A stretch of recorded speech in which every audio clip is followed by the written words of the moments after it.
Oh, hi, you guys, and welcome to the show. This will be the last show of the evening as we delve into the forests of Chelsea's One Shot. Should be a great amount of fun. Now, if you are here, well done. You've made the first steps. Now, here are the next steps. In my social links, you'll find my Discord. In my Discord, we've got one of the nicest, most inclusive communities out there. I think it's amazing. It's friendly, it's got a family feel to it, it's super cool. It's super, super cool, so definitely check out the Discord. If you want to get into a game yourself, get on Twitter, send me a DM, and I'll get you in a game. Simple as that. I've got games coming up soon, probably more weekend games, or I've got weekday games coming up in September. So give me a shout, and I'll get you a game. Easy as. And YouTube's where we catch up, and where I definitely catch up because I'm way behind. I'm about a week behind, so there you go.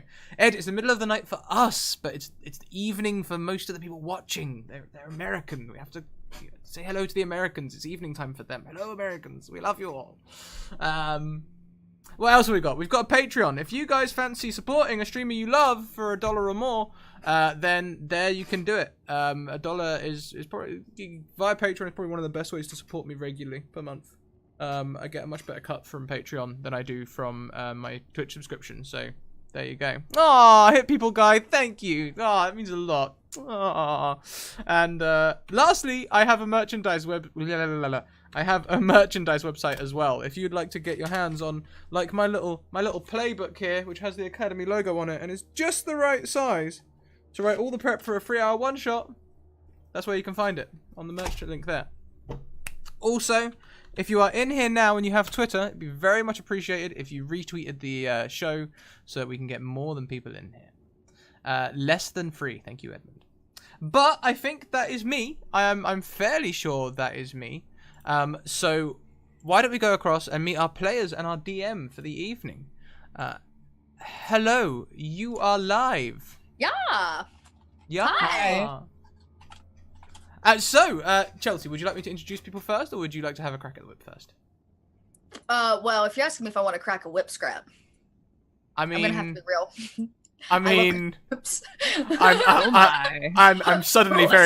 I'm suddenly very out of my depth. I don't know where I am. The room's getting smaller. Gosh, Scrat.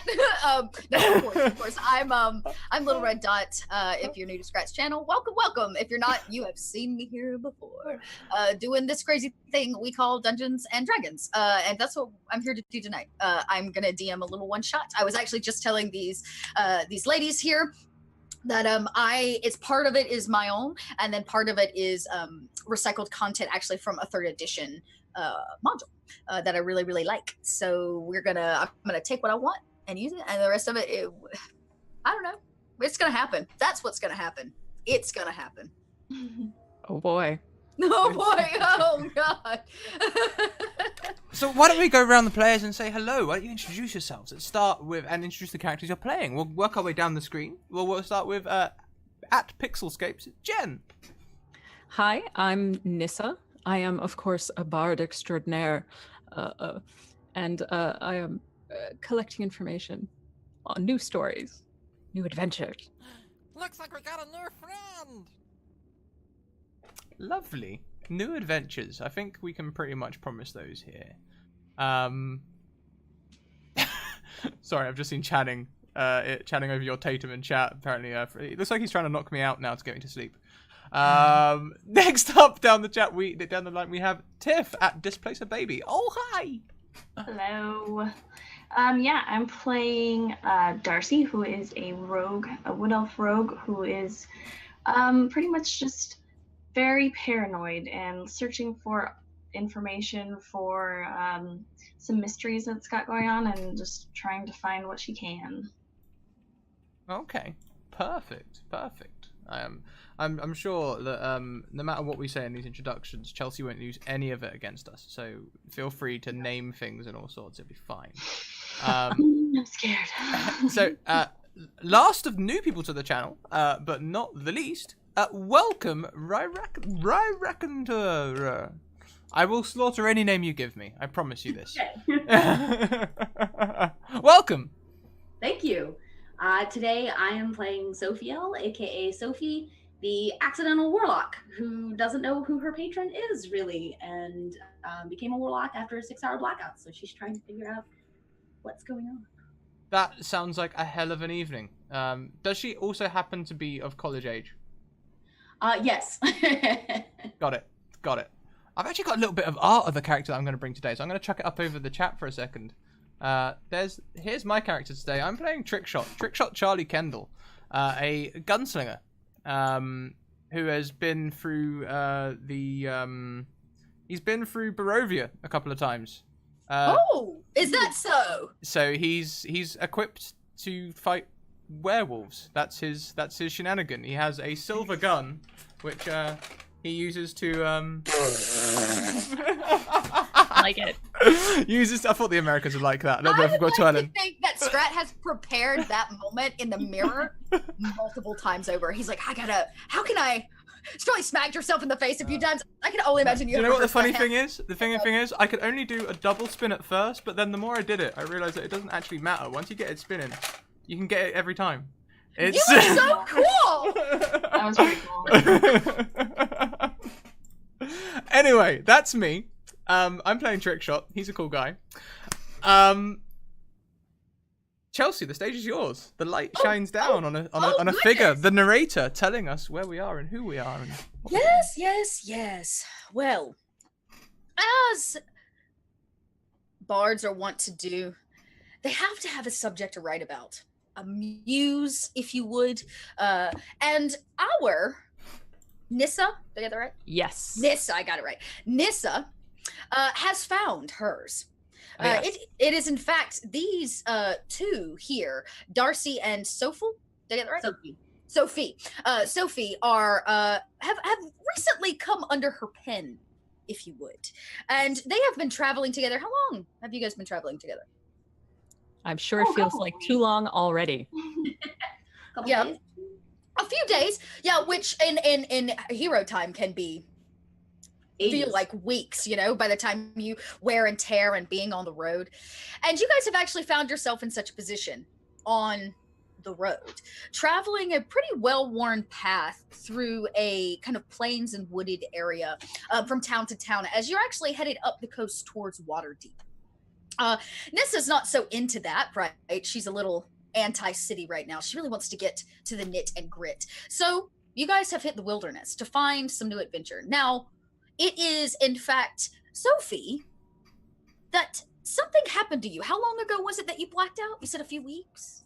No, it was a couple years ago. A few years? You've been searching for years for your patron?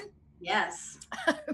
Or at least information about my patron. Okay. Well, you have actually found something of interest. It was a lore a story, really, that was on the tongue of a kind of gross gentleman at the last tavern you were at.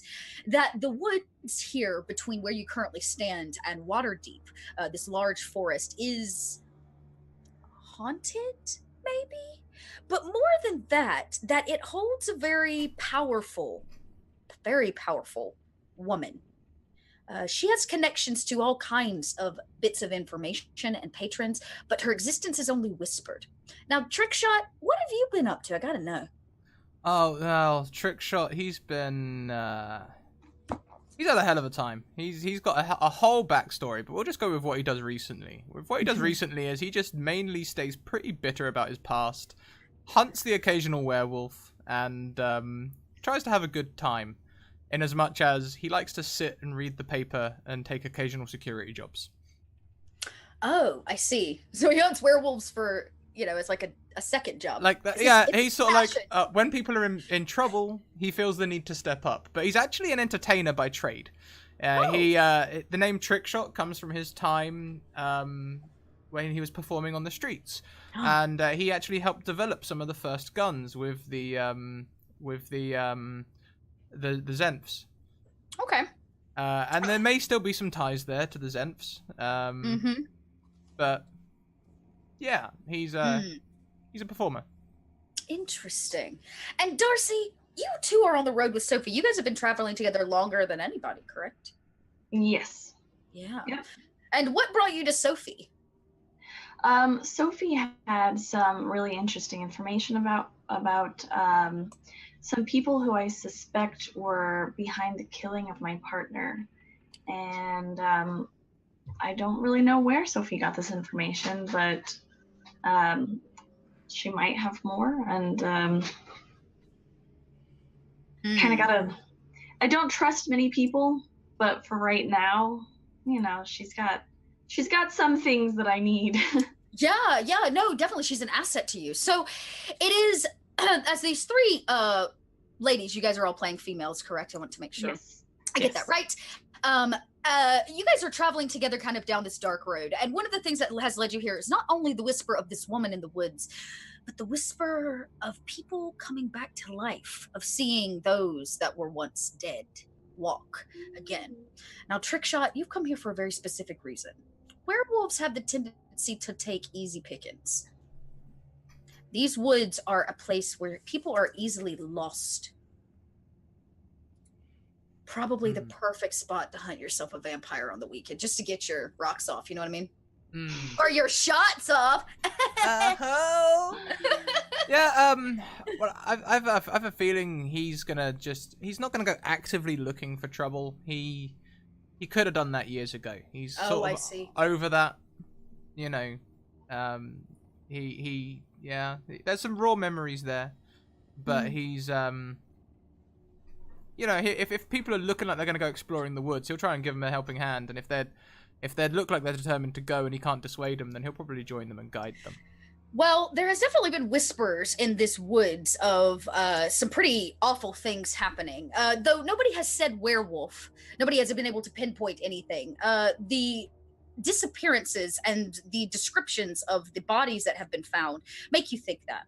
And as these three ladies walk down the well-worn path with the woods on both the left and the right, well thicketed, the crackle and of crickets kind of in your wake, Trickshot stands on an interesting place, a crossroads, in fact, there to warn those people that may pass through of what exactly is going on in these woods. And he is directly in your path at this crossroads. He stands there, ladies. And what does Trickshot look like? Like, what's he actually like physically look like? He's quite tall. He's got quite rugged features, sort of high cheekbones and a strong jaw, sort of with a moustache that flicks upwards. He favors light blue. He likes to wear a light blue duster and a light blue bowler hat.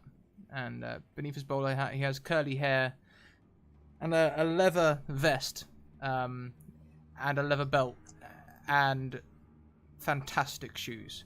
The leather looks very Italian made. It's all braided and brocaded and all the rest of it. He likes the Italian knotted leather boots and you know, two-tone colors, that sort of thing. So he looks fancy. Nice. I see. Yeah. So that is what the three of you see. He stands there directly in your path as if to not stop you, right? You're not hostile in any way.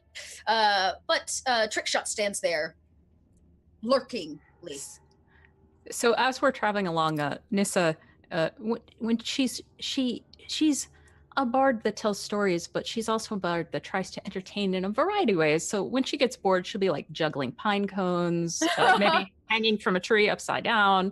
And she's bored pretty much all the time. So she's talking to the other two ladies, says, you know, I've been following you two for a couple of days now, and nothing interesting has happened. I thought you were adventurers, but... It's probably not happening because you're around. Well, there's seldom anything more interesting than me in the vicinity. But even so, you know, I left the city to find the stories of the wilderness beyond, and then she sees Trickshot and says, well, there's somebody that I haven't seen in a while. Do you know him? Another performer of sorts, I would say. Okay. Is he and I'll wave. Trusted? Is anyone to be trusted, really? Trickshot, how are you? That's a good point.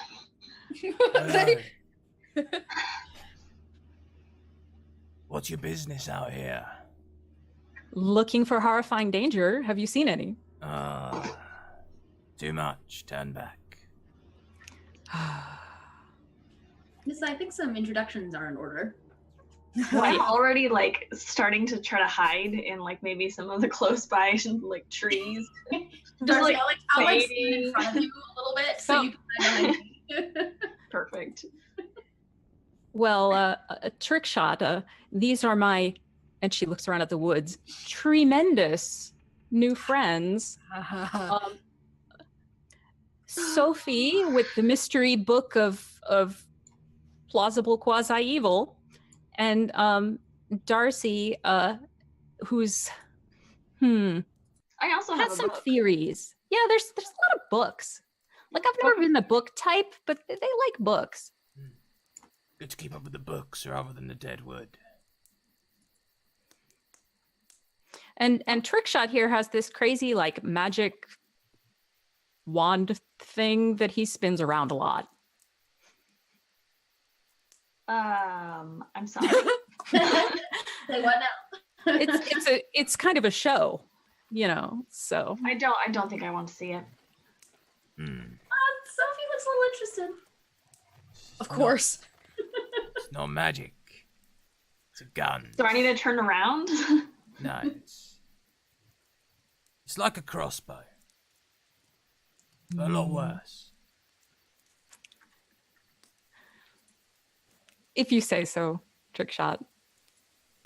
The evening has begun to set in these thick, luscious woods. Off in the distance, Trickshot, you hear the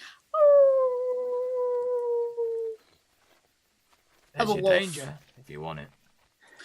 And something strange begins to happen as you all stand at this crossroads, communing, really.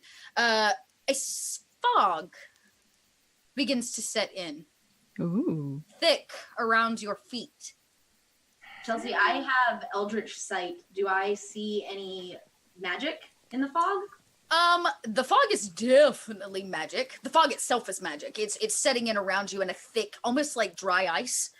You know how dry ice just like spills out. It starts seeping out of the woods around under your feet. And there's something that actually catches your eye. Smack dab in the middle of the crossroads lies a stake.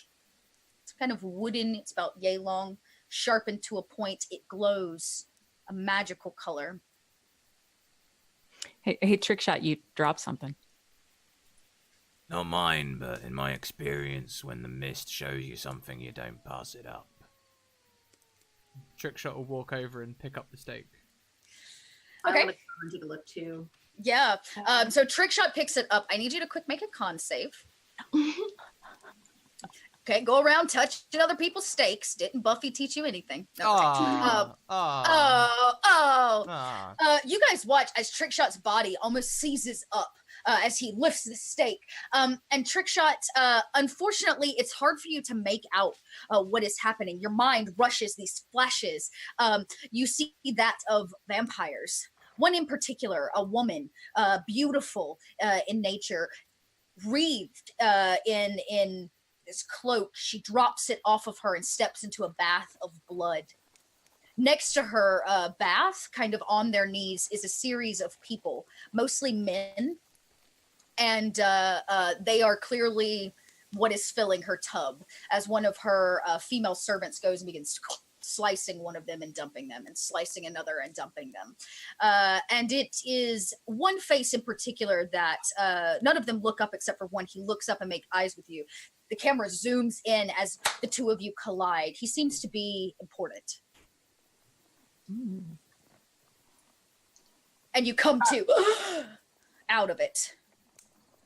I kind of like stabilize, like grab him so he doesn't fall over. What just happened? You like push your arm off. Thank you. Yeah. Nothing much. Barovia happened. That is actually true. Sophie, you were gonna also, would you like to actually roll like an insight or arcana on the item? Yes, I would very much. Yeah, of course. You said you walked up. Now that he's a little bit more stable, I'm sorry. You can definitely do that. Yes, let me do that.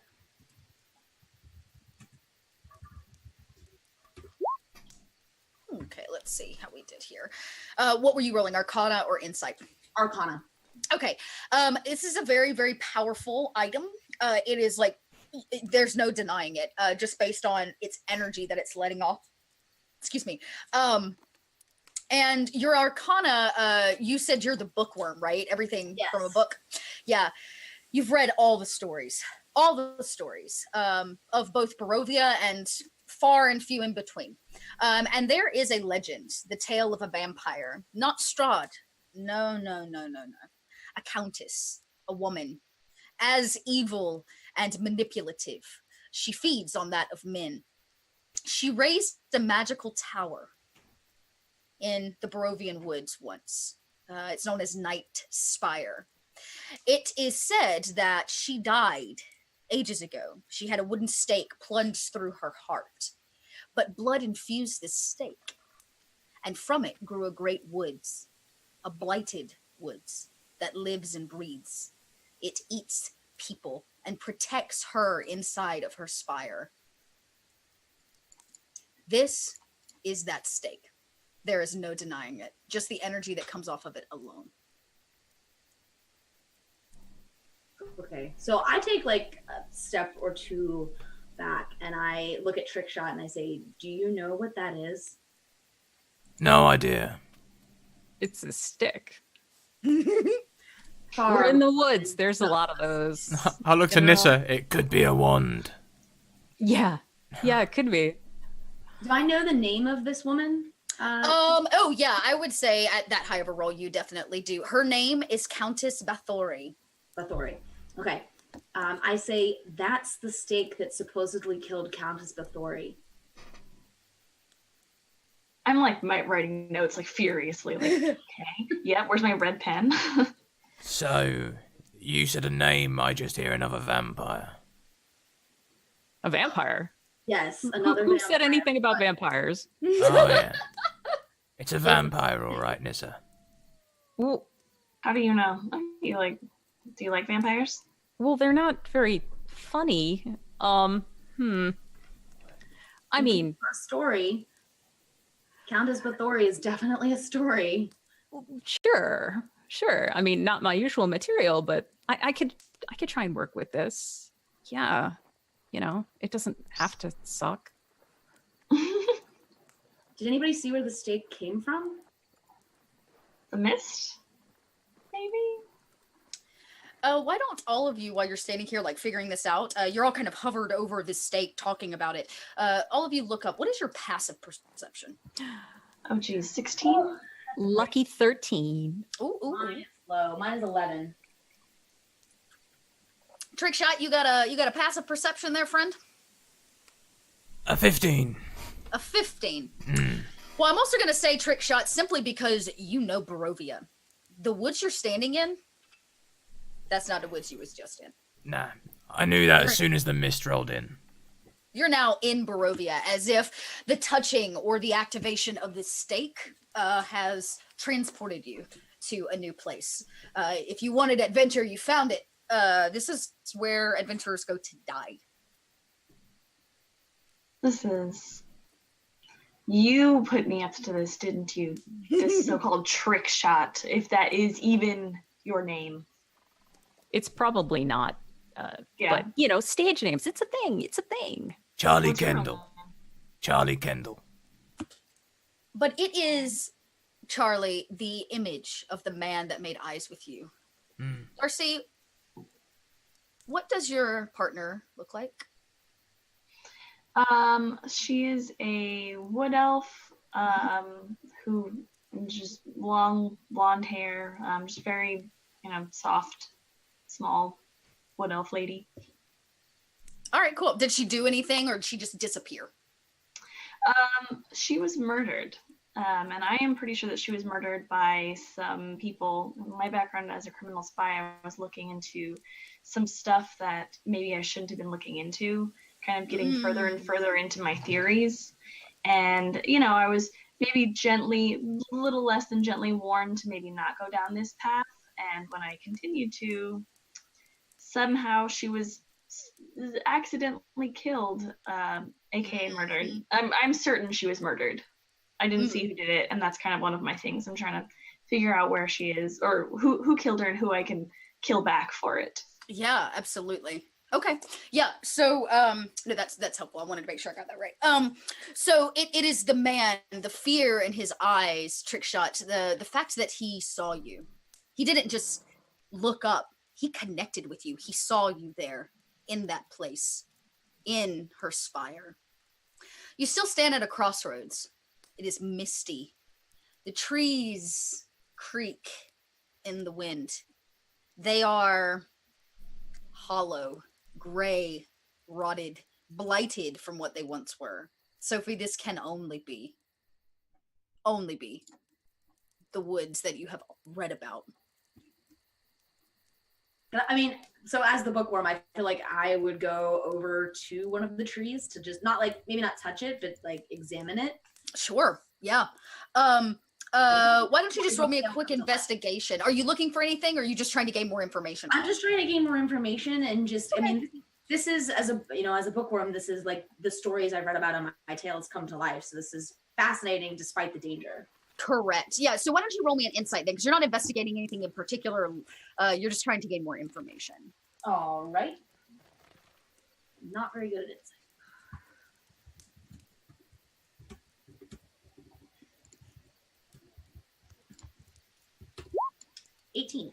Oh, hey, that's pretty good.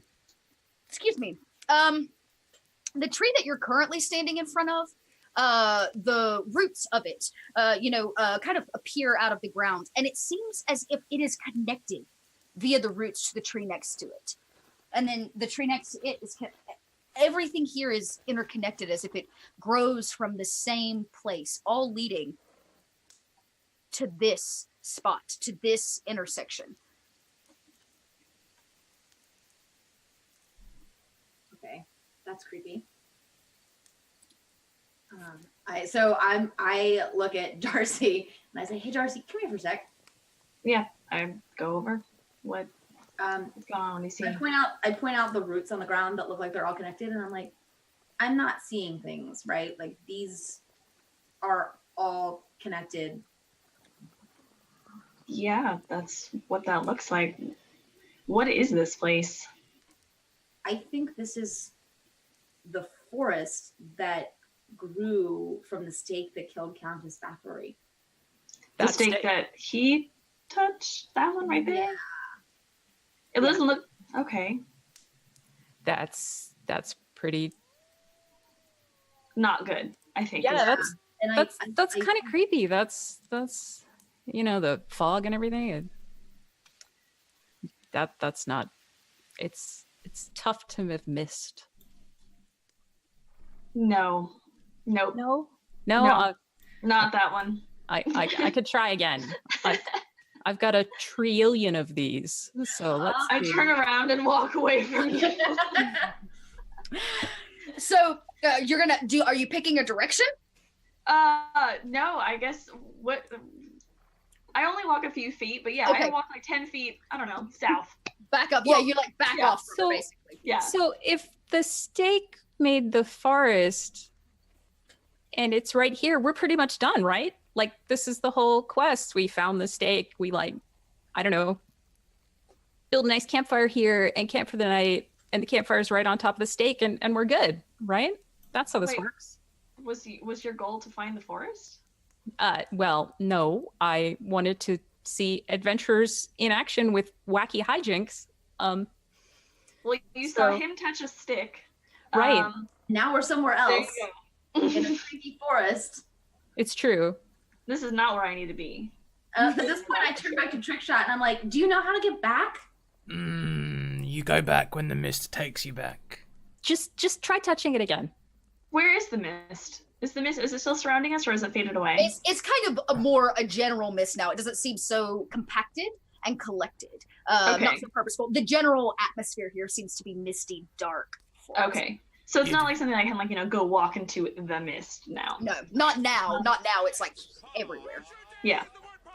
It's Great. You'd as soon as understand witchcraft as understand this place. I mean, I do understand a lot of witchcraft, She's kind of a witch. Kind of. kind of, Yeah. accidentally. If you say so. Can you explain it to me? Well, no, I've never been here. That's why I'm asking you. No, I mean witchcraft. Oh, well, what do you want to know? I don't know. What is it? She will talk about witchcraft for a lot of hours if you let her. She's read a lot of books. Yeah, I'm like pulling books out of my backpack. at this No, I still think you need the hat, though, like just for the full effect. It's about style, you know. It's about how you present yourself. That would be awesome. I'll cast minor illusion on you, and you now have a witch's hat. Just as long as you stand perfectly still, you will have a hat. So here's a question: Who has the stake? Does Trickshot still have the stake? I've not put it I down. haven't touched Okay. it yet, so Okay, you still got the stake. All right, that's cool. I just want to Yeah. make sure. Oh, there was I'm a something else I was gonna vegetarian. ask. I don't. Yeah, don't touch this thing. Sophie, the book that you read, this book that launched you into your warlock.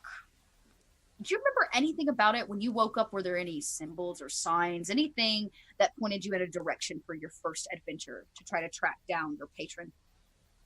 The only clue I had was a cut on the palm of my left hand. I don't remember anything else from after I opened the cover of the book. All right. You look down, and that cut that was there 2 years ago that has long since scarred over is open again. It bleeds like it bled the first time. Okay, so I go, well, I don't think this is good. Oh, Yeah. you don't So I started know. looking You for you Band-Aids. you mentioned vampires. Don't be Well- bleeding all over the place. Don't no. I didn't do this on purpose. I mean, it's all right. They're not like sharks, you know. Or- I'm giving you like a cloth or something. Just, like I mean- rip I mean, I know I have Wrap it this up. cutting wit, but you know. Yeah, you're not sure. It is the perfect exact thing. Maybe did you cut it on something? You're not sure how it happened, but it is open again and it is bleeding out. You drip a little on the ground as she kind of like wraps your hand up to stop the bleeding. Trickshot, do me a favor because you know Barovia and your senses are ready for anything that's going to pop out of these woods. Roll me a perception. Nope. Just not feeling it today. Just not feeling it today. He definitely doesn't see anything. The rest of you can also roll a perception after you've like done bandaging her hand. Okay. Where's my Oh. Oh yeah. Oh, Darcy. As you finish bandaging Sophie's hand, and you look up, you catch a glimpse of something that makes your stomach drop out of your body, makes you weak in the knees. It is that of your partner. She stands there ghostly, deep in the fog. Is that her? It's got to be. It is. It's I got to run be. towards You know her. that. Darcy tears into. I'm like, Darcy, Darcy, no. She bridges off the path, and you hear her as she begins crunching. Are you? You said you're running. Yeah. I need you to make me an athletics check because it is thick, like rooted underbrush from all of these trees. Sure. Okay. You guys see her run, and she trips at one point. She doesn't fall like face first, but she trips just as you make it to the place where you thought you saw her. And when you get there, there's nothing there. The road is gone. The mist is thick, and all you hear from afar is Sophie going, "No, wait, don't." I just can't see anything. Like my perception's just low now. Yeah, I mean, in terms of where you're at, if you have dark vision or any kind of like low light helping thing, you can still see Yeah. around you the shape of trees, but it's almost as if the wood has shaped around you, has turned you around. Yeah. Okay. Can I immediately stealth so that way nothing else can see me either?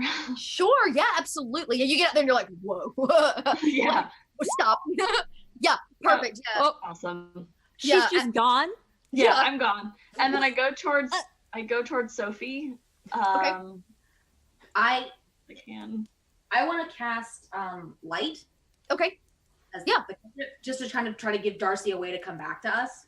cool. Yeah, you see the Okay. mist kind of like zoom up And what happens when she casts the light is because of the mist and fog in the air, it creates kind of a silhouette, and you can see them. You know how lightning will like hit clouds, and you can see the something inside of it. That's basically what happens. As you can see them at afar, you actually ran much farther than you thought you ran. There's just no way that the distance and you could be the same, but you're able to kind of start sneaking back. You guys hear something crunching through the brush, and all of a sudden Darcy pops back out again. Oh. I'm just like breathing really heavily and like clearly trying to like hold back tears. And, don't run off and then arbitrarily vanish and then come back here. No. Okay. Yeah, if you had made a pun. I don't believe it's a good idea to just run off by yourself. There it is. Cool. And I'm like, at least I don't feel like I'm crying anymore. All right. You know, it would really be better if we all stuck together. I couldn't agree more. Yeah, well. For survival's sake. Your murdered partner. It wasn't my finest moment, but I know better now. Trickshot will sort of he'll meet your eye if you'll meet his, and there's sympathy in his eyes, and he'll rest a hand on your shoulder. I understand. Still, let's keep you safe. But it's Sophie. You hear her say she saw her partner, which you know is she saw something. She ran because she noticed something that wasn't maybe there, or do I see like, I mean, with the Eldritch Sight and the Detect Magic, do I see any kind of conjuration or illusion magic going on in the woods? That's true. Actually, what scares you more is that it's not illusionary. Oh. That this whole wood, like when you look up and kind of do that thing again where your eyes like flick into to see the magic or to see this, this whole wood is crawling with things. The woods themselves, the actual trees themselves radiate energy, magic energy, dark, necrotic magic energy. Yeah, Darcy, please don't go off into the woods again. Yeah, no, I won't. I'm sorry. Don't. This is dangerous territory. Don't. I don't even look at her. Trickshot, the stake in your hand begins to, it's like sticky. You know, like when you get a popsicle on your hand and when you pull your hand away, your entire hand is covered in blood. The stake is bleeding like a sponge, just oozing. All right, now, you say you understand witchcraft. Yeah. Well, specifically then, this. What's going on here? What do I see? Anything new with the stake? Not really. I mean, it seems like the same very magical stake, but it is beginning to ooze this like thick, dark blood. There's no doubt about it that it's blood. Well, I don't understand that in particular, but I do know the story of Countess Bathory, and she was a vampire, and that indicates an association with blood, and this was used to kill her. So I think you might have vampire blood on your hands. Blood is just a bad idea, I think. And Misa will cast Prestidigitation and try to magically clean this thing. Yeah, it's like you get it clean. It's like, oh, and it comes back immediately. Trickshot's going to look over at Nissa and be like, it's all right. It's not like they've got some sort of magical sense and they appear whenever blood's around. They'd be vampires every time someone stubs their toe. They don't? Oh, okay, then. Well, wonderful. Great. No. They like to play with their food. Like they're doing now? I'm very entertaining, so I'm calling it now. I'm gonna survive. I'm working on that. What were you saying, Sophie? I thought I heard you say something. I was gonna say, I'm like watching the blood ooze from this thing, and I like, guys, this is gonna sound maybe a bit overkill, but I think we should burn this. Campfire. That's the exactly. I don't know. Let's do it. Yeah, that is what you wanted to start out in the beginning. I'll level with you. I saw a vision. Perhaps it was this countess you're talking about. Either way, it was some vampire. Killing people. Bathing in blood. And a man at her keep met my eye. We might need this. Countess Bathory is dead. This is Barovia. What? No. This is just halfway to Waterdeep, and I don't definitely think we're halfway to Waterdeep anymore. You're a long way from the Sword Coast, Dorothy. This is a real mystery. Oh God. Something happens. The This is woods so good. around you begin to rumble. The vines that were interconnected begin to cover the path behind you. And then the path to the left of you. And the path Let's to the right of you. go I think somewhere, we're being encouraged to go. or to stay. Let's not do what it's encouraging us to do. So let's You might as go through these well. vines. You might as well. Or- Trust me, if Barovia doesn't want you to go somewhere, it's better to just do what it wants. Just be prepared. The vines begin to cover the one in front of you. It doesn't seem like they're pointing you in a direction. It Yeah, seems Ah. like- this calls for some I crossed out that rapier, theory. rapier slashing through vines at this point. Let's go this way. I say we Yes. go this way. Yeah. So you pick one and begin moving. The vines seem to have a secondary interest in you. They begin encroaching around you, and actually, you guys are going to roll for initiative because they are coming in at your feet. They seem to be crawling, almost Jumanji like. Oh, perfect, great. That was Jen. Okay. Nissa is desperately trying to think of vine puns. Vines. There's and Ooh, a 21. All right, give me 2 shakes of lamb tail. I just need to figure out what they're. Nissa got a nat 1 on initiative. All right, so you're gonna go last. I mean, that's better than on your attack roll. Yeah, sure. True. Sophie got that 13. Scrap roll. Woo! Okay, trick shot. So, looks like. Oh, I rolled a 2. So the vines are next to last. Well, vines as you know them. So it will be Darcy, trick shot, Sophie, the vines as you know them, and Nissa. So Darcy, you see this, the space that you're standing in, or were, the crossroads are, there's no roads left. The trees seem to be growing ever closer. Great. Okay. As a rogue, I have to ask: is there any place for me to immediately hide? You're welcome to climb a tree.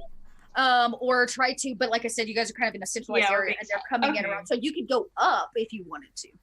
All right. But we're basically cutting ourselves out of here. So I guess I'll pick the direction that Nissa picked, and I'm gonna slash it with my rapier. I suppose. Nice. Yeah, you can take a slash at the vines. Go for it. Okay, we're gonna try to get through this. This is probably not the best option here, but hold on. Ooh. Bloop, bloop. Oh, dang. That's a hit. Okay. Show for show. Let's. Fine. Did I do it? Oh no, did I do it twice? You got, no, that's your sneak attack and Perfect, your perfect. piercing. So Okay. 22 Only- points of damage total because they are definitely around your allies. So you do get that sneak Okay. attack. Cool. And it is when you make this attack with 22 points, actually, let's see here. That will almost take the first one out. So I'm making some notes here. You guys see something happen. The vines that were kind of wrapped around these trees that everything seems to be interlaced with come away from the tree, and it stands in this like humanoid. No. There's about 6 of them that have surrounded you. Okay. You put a pretty good hurting, Darcy, on this first one. When you slashed it, it's what made it like as it stepped away from the tree, and you begin to see its form come into play. Let's see. I wonder if I can send you guys a link to these sweet little critters. This is kind of what you're looking at. Excuse me, humanoid in shape, but definitely. I don't know if it'll let me. Okay, good. Send it to you guys in chat too, just in case. No. That's Yeah. a no. They kind of step out, mean and rough, as the vines begin to take this humanoid form. Hard pass. Yeah, no tanks, no tanks. Well, if you wanted an adventure, you found it, Nissa. So that was Darcy. You made movement and you made your attack. So we move right along to Trick Shot. Trick Shot, you've not seen anything like this before in Barovia. This is strange.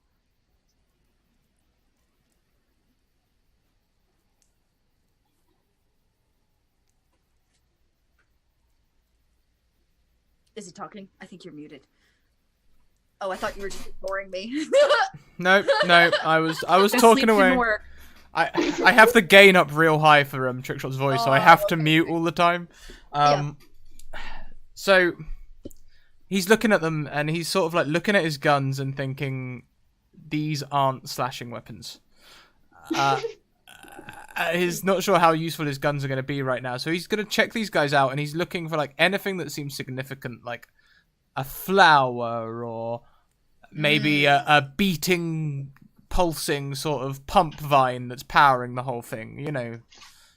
Why don't you roll an I would take a perception or an investigation or a nature, actually. I'd take any of the above. I think he'll just give it a good old eyeball. Okay. I got a nat one. Because you've never seen this in Barovia, it's pretty hard to see anything distinguishable. The one thing that you do find interesting is that they don't seem to step. Even though they're humanoid, they're not lifting their legs. It's as if they're just like floating through the vines. The vines and everything are one and the same creature, feeding.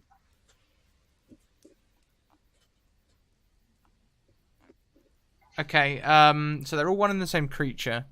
So do you know what? I'm going to go up to one of the vines, any of them. I'm going to take the stake thing that killed What's-Her-Face and is covered in blood, and I'm just going to poke it and see what happens.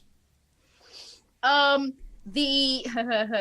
poke it. I'm going to have you quickly roll a strength save.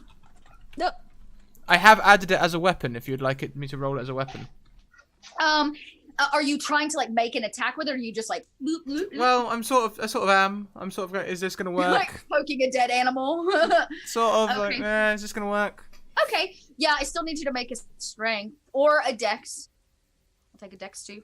If it's a save, I'll take a strength out of the two. Okay, yeah, make that. I'm also going to make a strength against you. Oops, just one / Kelsey. Oh, damn. As you go to bring it close, the vines wrap around your hand. You can't get out in time, and they absorb the stake. It just takes the stake inside of it. The creature that you did that to, that you got close to, grows in size. The vines swell with the addition of this blood to its system, and the spike gone. You're able to remove your hand. It doesn't want your hand. It wanted the blood. That may have been a mistake. Ha ha! Ha ha ha! I told you we should have burned it. That's what I said. Are you talking about Nissa or the steak?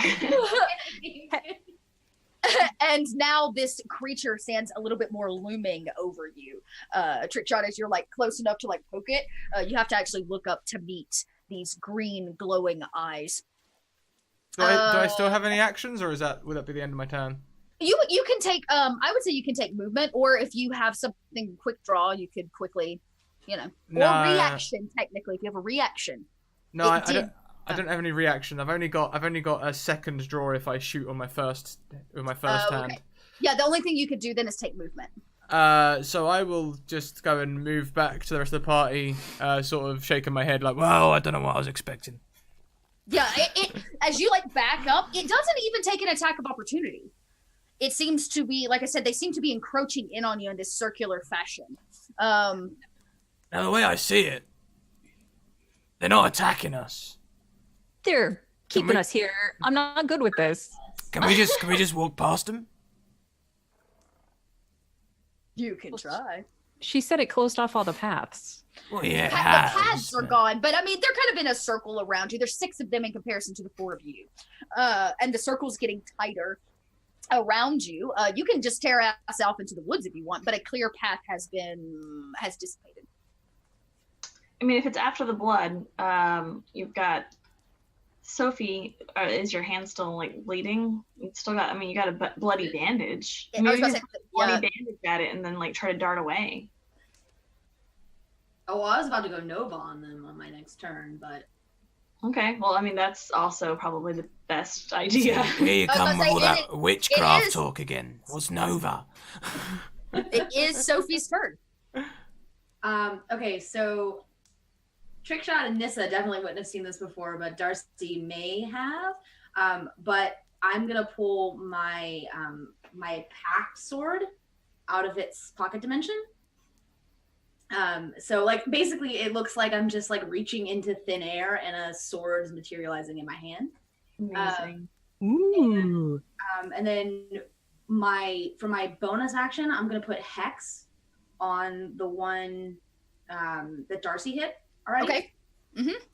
And then I am gonna go after it. And with my packed weapon, Great. so I have the improved packed weapon, so it is magical and a +1, and I Okay. have Thirsting Blade, so I get 2 attacks. Great. So take them both with that +1. So You're only going to need to beat a 12. oh, Oh, It is crit damage! Damn, Daniel. Nice. Okay. So we'll come back to that in terms of your damage here in a second. And actually, I'm going to say you're getting 2 attacks. It's pretty easy to see that Darcy did about 98% of your job on one of them. So you could easily put your second attack or your first attack to one and your second attack to the one that's thoroughly damaged. the one that looks like it's if one looks like it's almost dead, the one that Darcy had, then I'll just put 1 attack on that one. And Great. Cool. And then just kind of turn down the circle and go to another one. So, so I guess does that one count as my first one?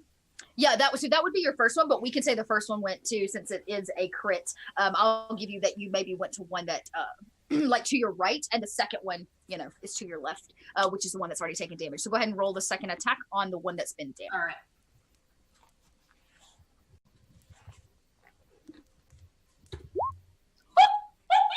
What? No shit. Double crit, double crit. yeah. Okay. I'm gonna prestidigitate some confetti. This is amazing. This is where it's going. Amazing. Yeah. I'm just gonna hold my hand out and wait for the stake to land back in it. So tell me again. This is just a regular attack with a magical weapon, correct? Yeah, so this is a +1 longsword basically, but Okay. it's magical. And Wow. But I have Hex running too, so I'm getting extra damage out of Hex. Yep. Okay, so you're gonna need to roll double damage die. You don't want to add your strength both times, just to the first one, then double damage die after that. That includes your hex because it's considered damage. Yes, so I have 2d10. Hold on, let me get this. Holy cow. Plus the Well, I'm glad I just planned these things as combat, and it's just gonna 2d10. damage is And so you're getting your adventure Yeah. song story. Exactly. I'm feeling a little better about this whole "you are actual adventurers" thing. Yeah, I was about to say Sophie's about to show us her chops, yo. Okay. You want me to That roll it is- twice? Yes, roll it twice without the 6 at the end. The So six- everything. The 6 is my my charisma, because I get to add my charisma as a hexblade warlock. My charisma plus the Yes, but the damage is the only thing you get to double roll. So the first one gets the 6, the second one doesn't get anything. Like I would use strength if I was usually using a sword. You're getting to use charisma because of the hex, right? Yes. Well, because I'm a hexblade warlock. Because you're a hexblade, yeah. So the 6 doesn't get added, but you would do the same thing with the 2d10 and Is 2d6, Okay. right? That's what gets. Is it usually 2d10 or is it usually 1d10? It's usually 1d10. Oh, Oh, okay. So okay. you So did she roll did your it. double. So that is Yeah, 21. yeah. Okay. So one of you guys watched the first one that she cast pretty much was the damage one goes up. The vines like flutter and dissipate to the ground floor and pull away from you into the forest as if it's trying to heal itself. They slither almost. Oh my god, look at that cute black tail there on screen. Aww. Be right back. That's I've just so realized the back door's still open. Be right It's back. a vine. Yeah. Yeah, and so the second one, now you get to roll again with this exact same 2d10, 2d6 plus 6. You got that right the first time. I understand now. I'm a professional at this kind of maybe sometimes. Ready? Pretty darn close. Nice. Pretty darn close at another 22. You guys watch as another one. The second one, she finishes one with the sword. She swings again, hits another, cuts it right through the belly, like in half this humanoid creature. It drops. Vines pull away. You watch as the other 4 of them, without hesitation, as if they're not even concerned, form around you.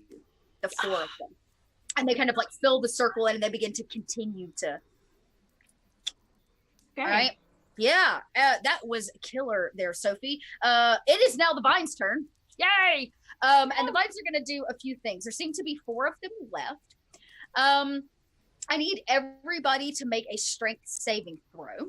No. The Vines begin crawling up your legs. Fail.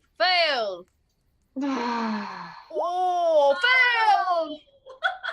I don't have trick shot stuff. He can make it, I guess, when he gets back. The vines begin crawling up your. Yeah, he fails. He's like, I'm out. Deuces. No. The vines begin as they close in, the 4 of them now, up and around your legs. They get to like your knees and they root you into the ground. It is basically restraining at this point. So you now have to, if you want to break free, you have to make an action to do so. Okay. So one of them restrains all of you. The other 3 are going to begin to reach out and begin constricting all of you. So the first one's going to make an attack. I need to probably pull Roll20 out as a little. Okay. They're going to make the first attack on Sophie for sure, because I saw the damage she did. Does an 18 hit? Yeah. Yeah. Okay. The second one doesn't hit. And the third one's actually going to make an attack on Trick Shot because he's the one that had the stake.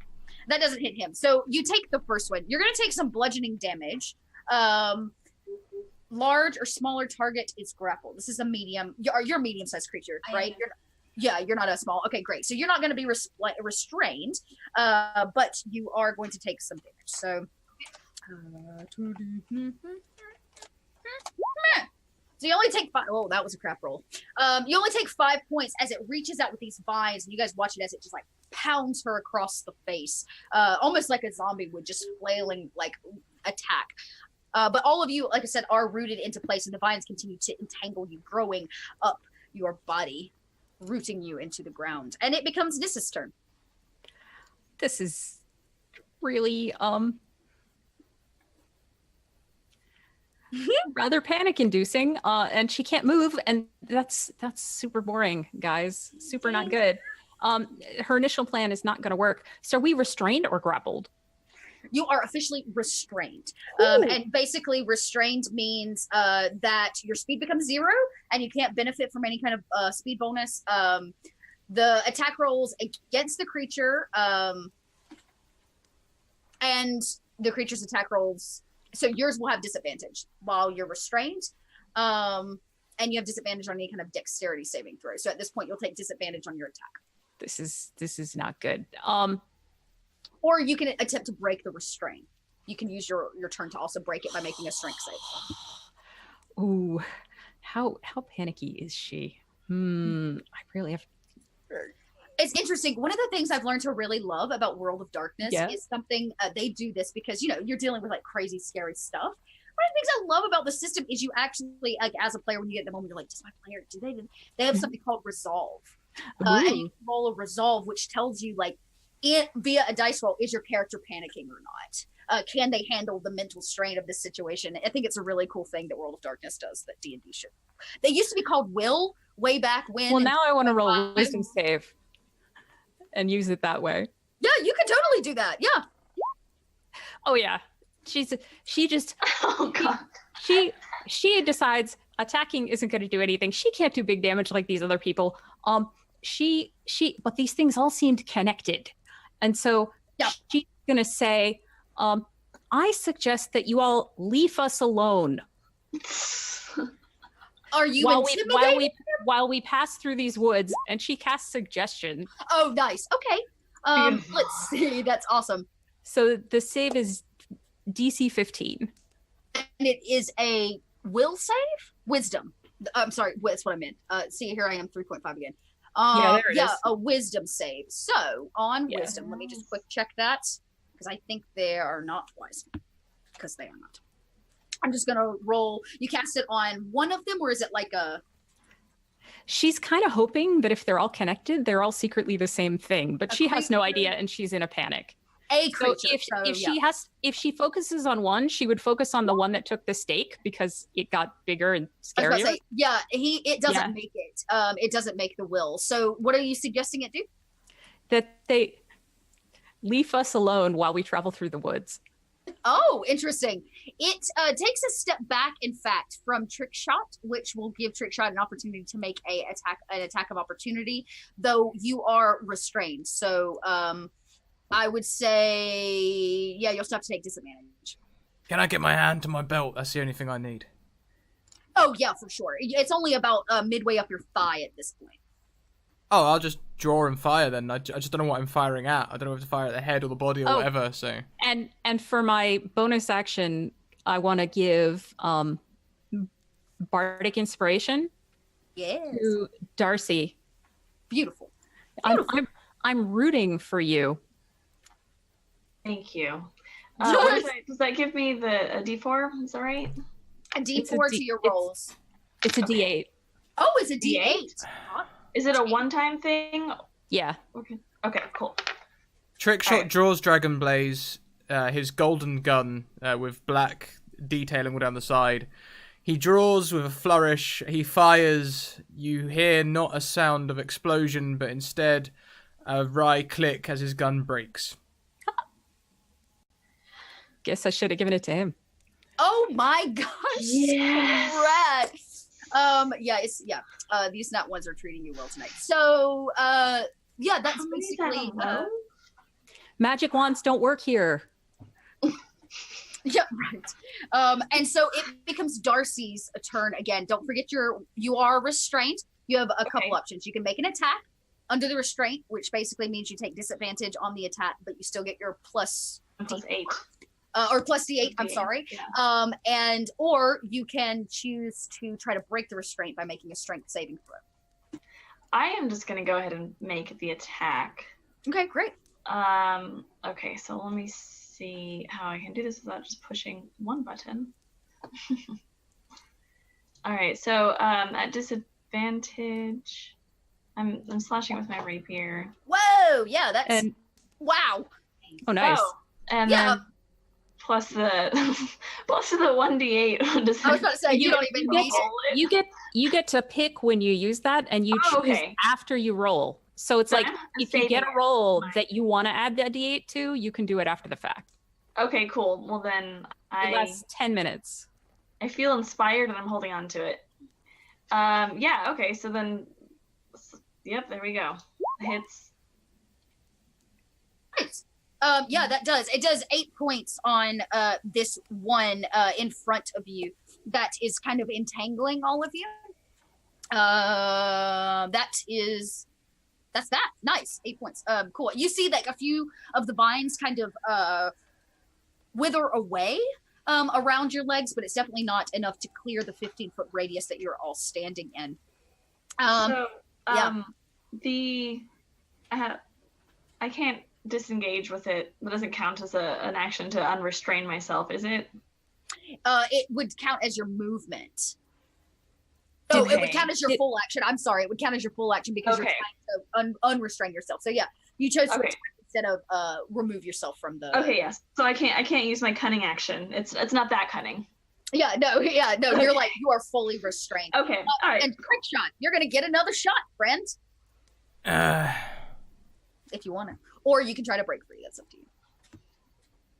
do you know what? I'll take an unarmed strike. He's just gonna like hit it.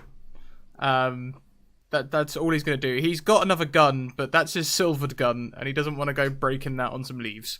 So he's gonna punch it. Okay, cool. That's not enough. Close. You punch it, and it basically the vines like part. Your hand goes right through its stomach, and you pull it free, and the vines close back up again. Man, oh man. Sophie. So I think I have a Constitution saving throw for concentration on hex to do. Yes. That's what's the? Let me roll it. Yeah, I was about to say, yeah, roll it with your cons. It's basically a con save. Oh, no, it's not a save. It's just a con roll. I thought it was a con. Okay. Is But it? con, right? Yes. So. Oh no.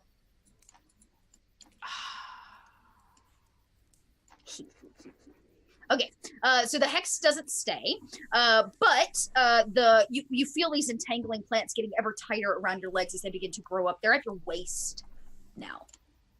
I would like to try to hack them off with my sword. You go for it. So. But I'm at disadvantage, right? You are at disadvantage.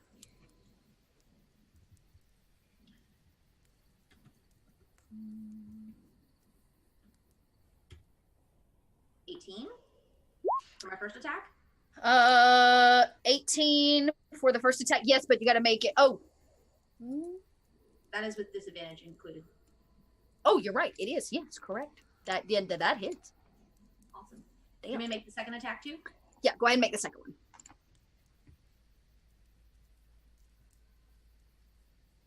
Yeah, I see what you did there. And another 18. Woo. Damn. Yeah, both of those hit. Hot dog. Okay. So So you would roll what, the D8 plus your D10 because I'm D10. That's right.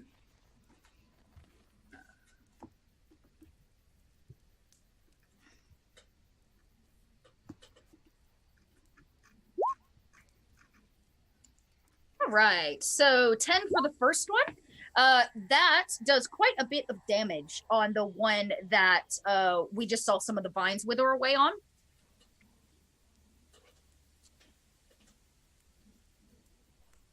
Yeah, excellent.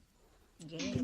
And another 13. That one goes, I was about to say, that one goes down. You watch it as it too, like, slithers. The three of them begin to continue to encroach on you. They're getting ever closer. They're beginning to push all of you into kind of back to back around you. The vines are beginning to rise from the ground, creating this barrier as if a wave of them will overtake you. And it is the vines' turn. Woohoo! Everybody make 2 strength saving throws.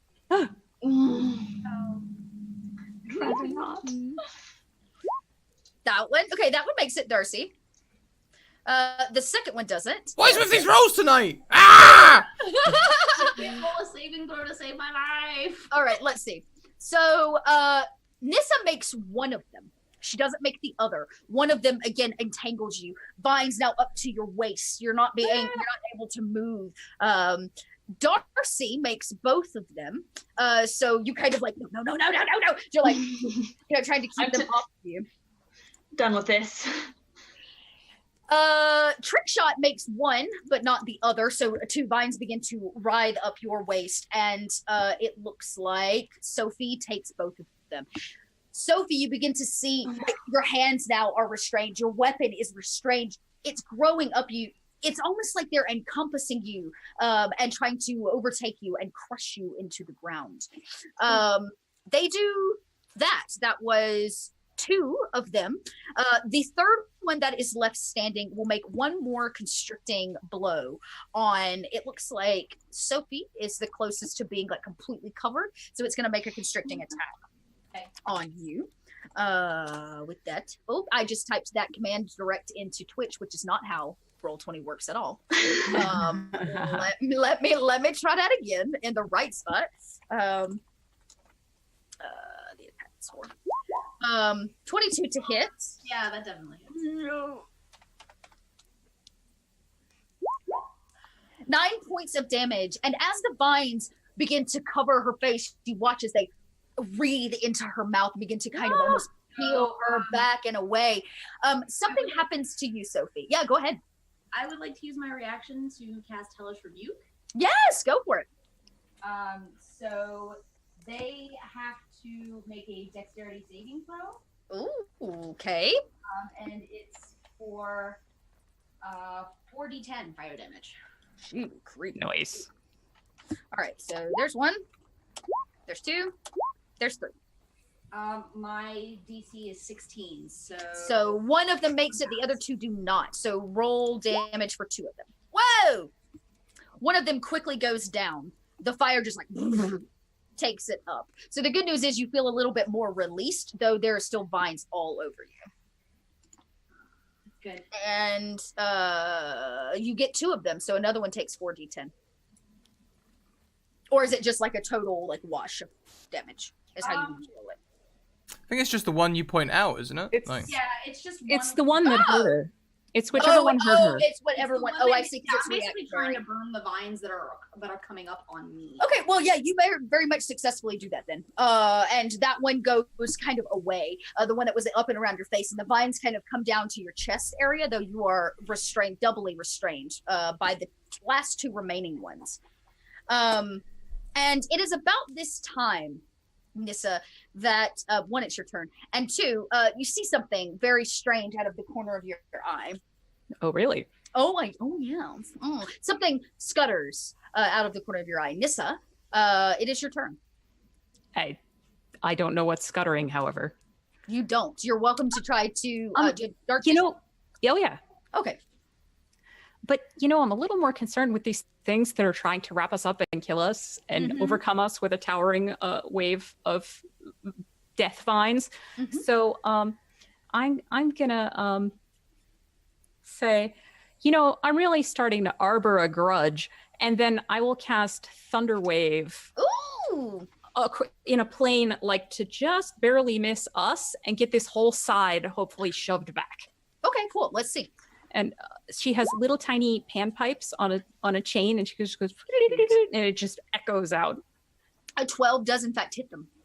It's They have to that's make right. a They make a save. con save. That's right. That's Yeah, that's the damage. The 12. Where's my roll 20 chat? Sorry, I'm down to like 1 monitor right now because my graphics card is being garbage. And I it's a ordered- 15-foot cube, so it's like from a plane that just misses us out toward one side. Outwards. Yeah. So I would say that probably hits one of them because one of them went down. So again, they reshifted, kind of flanking you on either side, but one of them will definitely get hit. We'll find out. I can't angle it to hit 2. There's no way. There's 4 of us and 4 we'll of say them. why not. No, there's only 2 of them now. That's why they're only on either Oh, side. I see. That's Okay, yeah, just out. hit one then. Just Yeah, one. so it doesn't make it. So it takes that 12 thunder damage, and the vines, once again, it doesn't kill it, but some of the vines like release and actually pull back from So the it thunder. also gets pushed 10 feet away from me. because it's creature? on the save, yeah. Okay, cool. The physical form of the creature moves back, but almost like what Trickshot was seeing earlier, it's one in the vines. The vines just float backwards. The beast doesn't actually lift its feet in any way. It's almost like part of the underground, so it simply moves the physical form of it backwards. But the vines themselves are still crawling ever forward. And do I am I still restrained, or did I manage to like blast it off or something? you got 1 of 2 restraints off. There are still 2 but restraints. I'm still restrained. Correct. Yeah, Got it. yeah, you're still restrained. So And 14. and Trickshot's having a bad day, so I'll tell him, Trickshot, I want to inspire you to lead us to victory. You came so prepared. Your puns are on point. There's too many. That's brilliant. Trickshot. So you're giving your inspiration to Trickshot this time around. Yes. Great. It's Darcy's turn. Darcy, Yes. nostalgia. I personally have a heightened sense of smell. And those people that I love and care for, I can always know what they smell like. Mm-hmm. The whiff of your partner breezes across your nose. What does she smell like?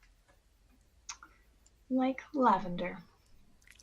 That faint whiff, even through the moisture of plants. You know how plants just smell green, like freshly Yeah. cut grass, which is Right. kind of what surrounds you right now, the smell of freshly cut grass. There is a faint smell of lavender that bridges across your nose, and you can't help but turn in the direction. And there she stands, pale, frail, and she has a hungry Look in her eye. So she looks off. Relevant information. Chris Knox donates so that Darcy can have an advantage, and also Isra donated a net 20 for Trickshot earlier. Oh, nice. Okay. You have an advantage, Darcy. Whatever witchcraft Chelsea's throwing at you, you have an advantage.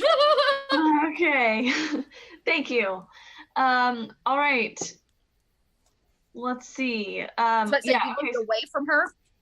yeah, I looked to her and I look away from her because like I don't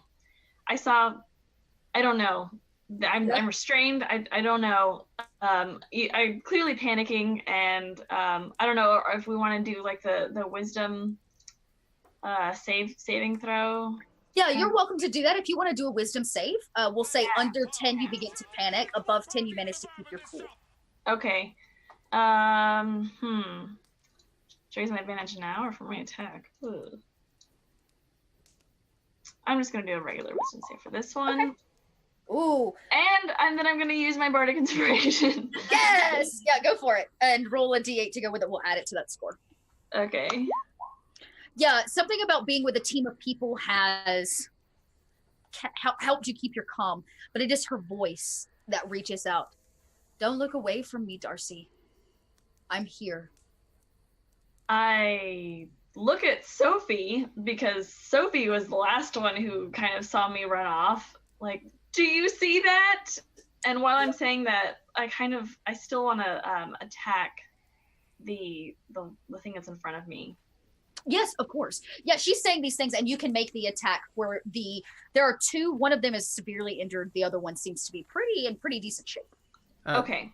Chelsea, Isriver is balancing out the universe. He uses his Great Scottish Pounds to give Darcy a disadvantage as well. No! So, okay. So why don't let's make the first attack with the advantage, and we'll use your disadvantage on another roll. Okay. We can use them at the same time, but I prefer to use them on separate rolls. So Okay. this So I'm attack using my advantage now. Okay. Ah, nice. Okay. Okay, yeah, that definitely hits. You rapier, the one that's kind of already taken the thunder damage. That's Right. Okay. that she Yeah. Sorry, I misses. didn't specify that. Yeah. Is there one that's closest to someone else that I can get sneak attack for it? Oh, Or for we all- sure. Yeah. Okay. You're absolutely in a place where you can do that. So you actually take the last one that took all the thunder damage down. There only remains one, though it continues to entangle all of you. Okay. And it trick Thanks for the shots. advantage. Yeah, trick shots. What would you like to do? You see this woman clear as day. She stands there. So you guys can. Okay. Okay. You can absolutely see her. Am I still bound by the vines? Mm-hmm. There's one left that's entangling you, so you can either make the strength saving throw or continue to just attack it. Can I'm an entertainer, as well as doing trick shots. I'm also a little bit of a contortionist. Ooh, okay. Ooh. Well, Could I try and slip free without using strength? Could I try and contortion my way out of the vines? take acrobatics? Yeah, I can do that. You might have to roll a higher acrobatics, but I'll give it to you. Ooh. Oop, oop, do. Wait, oh no, that's not the right one. Okay, yeah, you guys watch as he's like, screw trying to break free. He's like, and he like contorts his body, and you do manage to like shake them off. You're free now. And about the time you do that, you hear the small hands of this woman. Bravo. It's the Countess Bathertree. Can I use like a bonus action or something to like give her a steady gaze and try and glean some information? I'm thinking I'm probably using my insight. You're gonna make eye contact? Is that the plan? Yeah, I want to try and get a read on her. I'm not too good at insight, but I'll give it a go. Sure. Yeah, roll an insight. I've been worse at it. Okay, yeah. At a 18, there are a few things that you know about Barovia. There are all kinds of monsters, but there are two, in fact, that frequent the werewolf and the vampire, and you know what a creature or monster looks like. On the outside, this woman looks normal, human. Or you said she wasn't human. What did you say? She was wood elf. She looks like an elf. but there is something about her that seems empty, glazed over.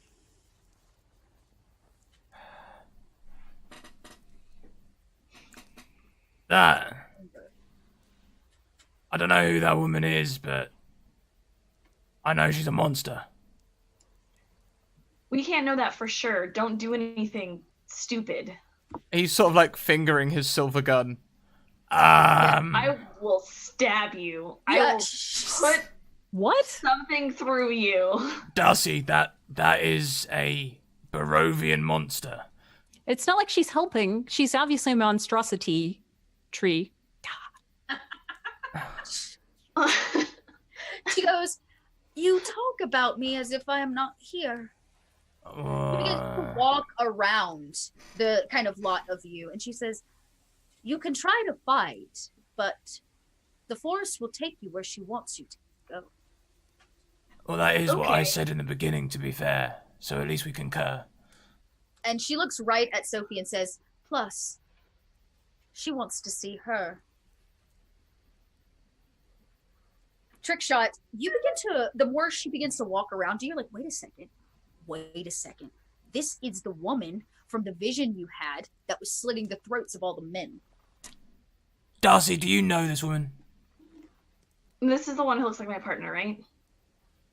This is what we're talking about? Yeah. Yeah, this is Alana. She was killed. I saw her. Yeah, this isn't Alana. This is the woman that, remember I said about the vision and people were getting their throats slit? Well, she was doing the slitting. Yeah, I mean, with her walking around like that and not acting like Alana, my hackles are raised. Like, this is not normal. I'm situation. slowly drawing that silvered gun. I'm looking at Darcy while I'm doing it. Yeah. Yeah, she I says kind of to like hold Darcy, my hands up, like I don't. Like, do I see any wards or anything? not around necessarily immediately in your vicinity. She continues to pace around and she goes, "Darcy, it is me. Kind of. I did die. That is not a lie. But I have new life. One where I am stronger, more powerful, where they cannot kill me, for she gives me strength." Yeah, about that. I'm gonna draw my gun and I'm gonna fire at her. I'm gonna use my nat 20. Okay. Well, then it hits. Let's see. Hang on. Let's yeah. You fire a shot right at her. Do the double damage. I scream. It's just like a loud shriek. I'm not gonna scream on now. You don't. So there's 7 and it is it's +4, so we'll just -4 from this. There we go. Oh great. An almighty 8. An almighty 8 points. You watch as the bullet pierces her. She doesn't bleed, Darcy. Nothing. She looks down. And... Does she burn? It's silver. Oh, yes, she does, in fact. At 8 points, you watch her look down. She pulls her white dress away from her, staring, putting her finger through the hole. And you see that, like, smoke is coming out, and she says, holds it. "I am not here to hurt you." And she removes her hand, and on her turn, she regenerates and pushes the bullet. You hear it ping on the ground. It seals up. She says, "Give in to it. She's coming for you." And kind of gives a brief motion with her hand. And she says, "Darcy, don't fret. I will see you again." And she begins to walk off into the forest as the vines up over all 4 of you. They take you in like almost a wave and begin to crush you into the ground. You can feel your bones cracking almost and breaking under the weight of them. As all you really see is darkness, blackness. The 4 of you come to in a dark chamber, a very large hall, in fact. There's a dim light from the pillars that run down the center, 3 or 4 of them that have sconces on them. The hall you stand in is black and white checkerboard, and your breaths echo. It's such a large chamber. There's nothing here. That could have gone better. Yeah. I'm like panting and out of breath. Yeah, the pain of feeling your bones crush and break.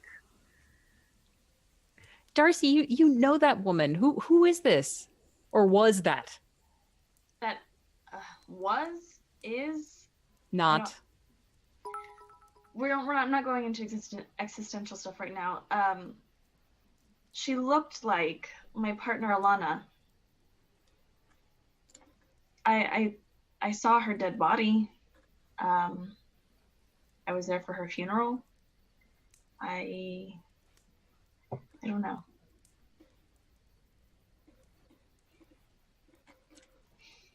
As you say, I don't know, you hear your voice go, no, no, no, in the chamber.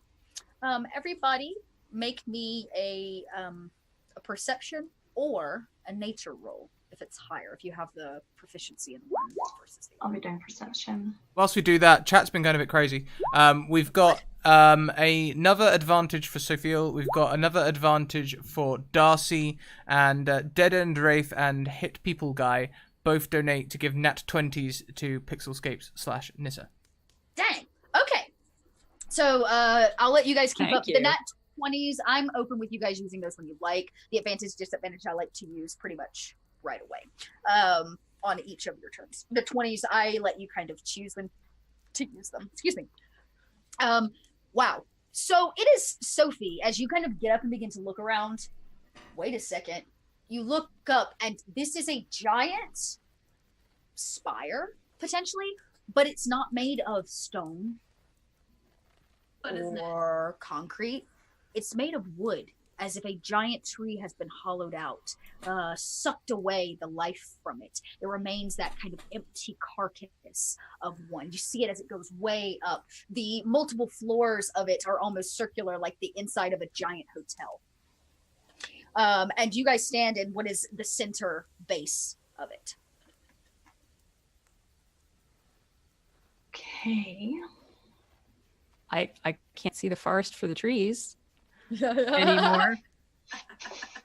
Or the trees. Yeah. And I'd also say with a nat 20, you can clearly see the flight of stairs that leads you like up. Do I see Okay. anything living or undead but moving? Not on this floor. All right. There are a lot of undead on the floors above you. Nissa's too busy like prestidigitating all the like vine debris and dust and Yeah. everything from the road off of herself so that she's nice and tidy. She's got her priorities straight here. Yeah, for sure, for sure.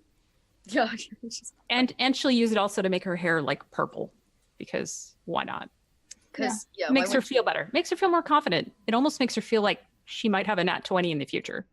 Oh, yeah. Gotta be ready for that, you know. Right. Thank you also to Ed and Archmage Derek, who give me 2 advantages. Wow. All right, cool. Look at that go. So yeah, you'll just use those on your next 2. But the eeriness of this cavern, the lack of presence, even though Sophie, you are very clear that above you there are things moving, churning. You hear off in the distance the scream of somebody's pains and suffering. The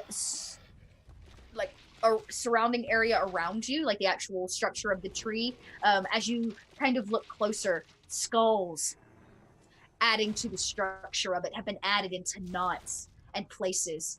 Is that a hand or an arm that writhes out of it? Well, it looks like we only ways up. No hand Okay. jokes, please, Nissa. Maybe I shouldn't have complained about the lack of trees. What was that? What do you need? What? What? What? I was like, I don't know. Sophie, you said my name and I kind of missed the rest of it because I was busy being a little horrified. Are we under a lot of... Sorry. I said no helping hand jokes, Nissa. Oh, Oh. She's Oh. beginning to furiously write notes about all the puns now. yeah, thanks. I might be a little stumped right now. Yeah. Do we have enough time here? Are we under pressure? Or do I have enough time to try and fix my gun? I would love it if you tried to fix your gun and I could. I only need to do a quick Tinker's Tools check to see if I can make an on-the-fly check. Yeah, do Yeah, it. I would say. I mean, you guys seem to be secure. There's nothing here that seems to be attacking you. I mean, there- It's almost as if something Maybe- put you in this place. You could take So a do little we break know? and heal up. Do we know anything like about this area other than like I mean we can see the skulls, we can still see the creepiness. Welcome, raiders from Unmade Gaming, Hey, coming in with a Unmade. huge raid. Wow, welcome. We're stuck under a tree in Barovia, and Chelsea's being really mean. That's your recap. Boom! I fixed my gun. Yay! Mechanically, Nice. while he's doing that, can I get a breather, short rest? Sure. I would say this is the prime time for a short rest. You guys take some Okay. time to like gather yourselves. You walk the perimeter of this large space. The tree, in terms of from side to side, is probably easily 200 or 300 feet. So you have some time to Okay. walk this space.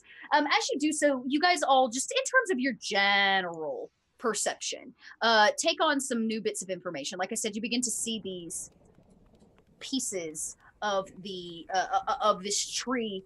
Body parts have been added, skulls of people, the spine of something to seal a crack in the wood. The edges are what you find even more interesting, Sophie, because the vines that created the underbrush and the floor of the forest that you were just battling in seem to pour in underneath, up from the foundation, writhing and kind of weaving their way in and out of broken tiles and checkerboard. Like the vines are like moving around, like as we watch. Yeah, they're kind of like moving, and again, they're intertwined. They wreathe and kind of almost as if they're alive. You can see though that these are a little different. That they seem to be pulling things from outside, as if it's sucking the energy to this point. Have I like read anything, or do I know anything witchcraft wise that might indicate like how we could destroy a place like this? It is an old tree. Most people would say burning it would be a quick and dirty option. But we're in it. But you're in it. That is one thing. So And you don't see, there's not an exit. It's not like there's a door behind you, just like walk back out into the Barovian forest. Right. So it seems that the only option is to go up. The only other thing that kind of makes you wonder is these vines here that are kind of convening at this meeting point seem to be thicker and hardier, as if they are pumping. They are the veins of this place. They're pumping something. okay. Yeah. Also, we have a donation from Hit People Guy who gives the advantage to Chelsea. Ha ha ha! DC's good. Thanks, man. I appreciate that. That smell again, Darcy, even through the death and the rotting tree of lavender. Okay. Hits your nostrils. Nostalgia rushes over you. Those fond memories of your time with her, the warmth of her skin.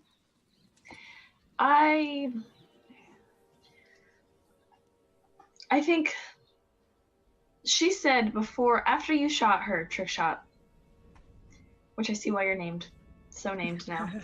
But regardless, after you shot her, she said that she was not here to harm us.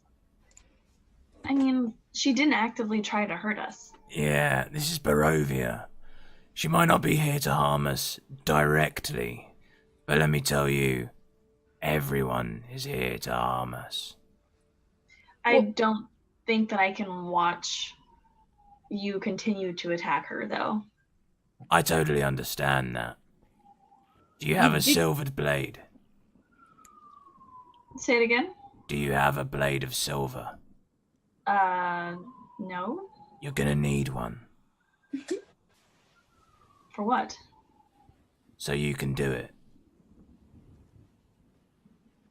I think that you're misunderstanding the whole thing of what I'm saying, which is the not attacking part. Oh, I see. She, You want her to walk around in pain undead for the rest of time. she's the one Well- that you saw killing all those men. She didn't do anything to help you, Darcy. I didn't see her killing anyone. He didn't kill anybody or attack any of you. Right. But I'm talking about Trickshot said what he saw earlier. Yeah, that's what he's Oh. saying. I don't know who he is. For all Yeah, I know, okay. he could Was be part she- of this whole thing. Maybe Trickshot. Were you even part of the murder? Were you murdering her? You trying to finish the job? Was- Like, what's going was- on here exactly? Was she acting like the person that cared about you in any way? No. But, again, or was she she just also- crushing us with vines and, sent us here? Alana doesn't have power over vines. You're just being ridiculous. Uh-huh. Does she also have the power to repel bullets? Okay, that was a new one. That's fair. Yeah. Darcy, Plus, I think how about the whole coming back from the dead thing? Because she has some kind of creepy deal with this Countess Bathertree person? Hey, I don't know. I don't know any of you. Maybe it was a setup. Maybe she didn't actually die and it was a fake funeral. Who knows? Darcy, Yeah, that's what people who care about you do. No, I don't think that she would have done it. I think that someone else did it. She couldn't have dropped you a postcard or something? Yeah, why would she Darcy. not come to see I you don't if- know. I apologize. I feared for your safety. I acted. Now, if you don't want me to do that again, fair enough, but I would feel more comfortable if you had some sort of silvered weapon to protect yourself with. Well, If you don't want to take that advice, it's up to you. I merely offer. This do you have one? Are you offering one?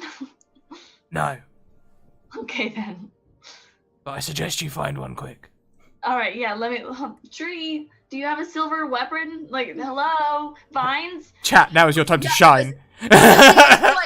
She like shouts out. You hear her voice echo to the top of the tree. Sophie, Yes. I need you to make me a Constitution save. Oh, great. Ah,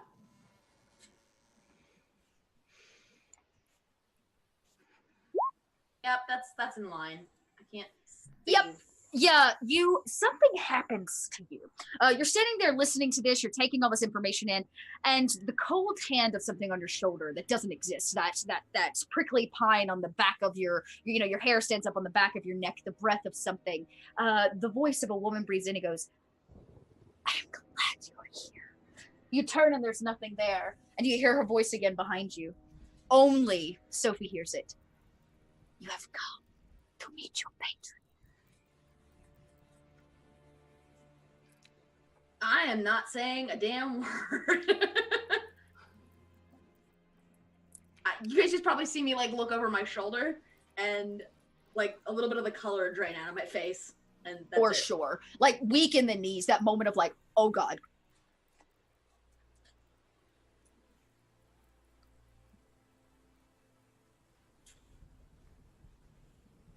All right. Well, do we want to start climbing now that your gun is fixed? well, we could just take a little break here. If any of you were hurt, maybe this would be a good time to kind of try to relax and regroup. Sophie, your hand hasn't stopped bleeding, no matter how hard you tend it. It bleeds constantly. Okay. I mean, I assume I probably need to change the dressing on it. Darcy, Yeah, it's like bled through, so you like take that off and you can Yeah, wrap it yeah, again. As fresh as the day you woke up. It has not even scabbed over during this time. But you guys can take a short rest if you want. Like I said, you rest up. You're welcome to take some hit die if you want and roll those back. Was Darcy harmed during this time? Is anybody injured?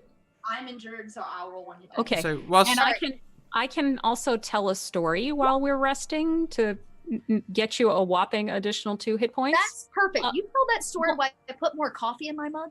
Yes. Uh-huh. So once upon a time, there were 4 little adventurers, and they were very happy, and they had lots of fun, and they were walking through the woods. And the woods were perfectly normal. There were bunnies hopping around. There's beautiful flowers, and everything was fine because they met their nice friend Trickshot, who didn't do anything super creepy, did not grab the creepy wooden stake, didn't do any of those things. They just sat down and had a nice picnic. And at this picnic, they had pancakes at this picnic whilst Nissa is doing all this with Sophie, with bacon, and they made pancake bacon sandwiches, and they were so good. Trickshot sort of And walks over to nothing Darcy. at all smelled like lavender at all. I don't don't know why you're anywhere. complaining. You're the And one who you something wanted about- an adventure. I didn't want to die with your creepy dead ex-girlfriend. She's not And my ex-girlfriend. She died. That's not how exes work. It's till death do you part. Yeah, Death, you're death. parted. Did. Turn around, walk away from You're me. super parted. Did I hear death? Yeah. As Darcy like turns to leave, sort of thing. You're Trick departed. shot. Yeah, trick- the story went right off the rails. We were having bacon sandwiches, and then it all went to hell. Oh, that's funny. Trickshot's gonna follow Darcy and Darcy, look, I understand. It was my son that got turned werewolf, not vampire. Ooh. That's some shit. This kind of thing happened. Yeah. Sorry to hear that. It's... My point is, it's better if a loved one does the deed. Okay, but is it actually like her? Like, is it her body? Is it like an illusion or something? Some But of you, it's you saw no illusionary magic on her. It's not exactly difficult, Darcy. Here, look. And I make an illusion of her friendly going. Darcy, I'm not gonna lie to you. I didn't see any illusion magic, but that doesn't mean that it's her. Yeah. No, I understand. If Trickshot's right, then it's not her anymore.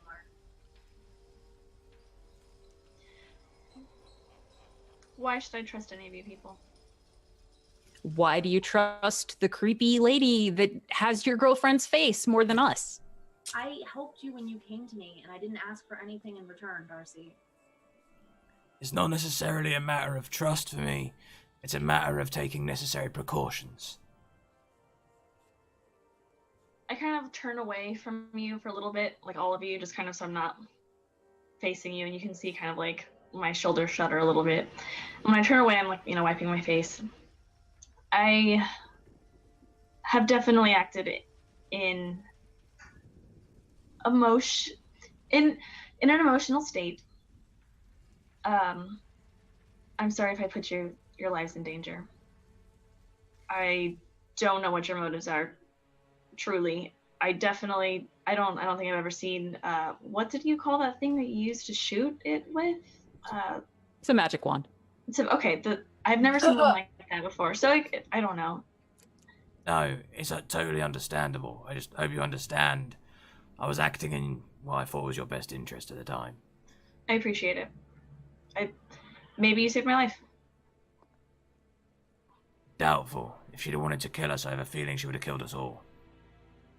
When she crushed us with the horrifying vines and told us not to fight it, yeah. Yeah. I'm not sure we could have done anything at that point. That would do it.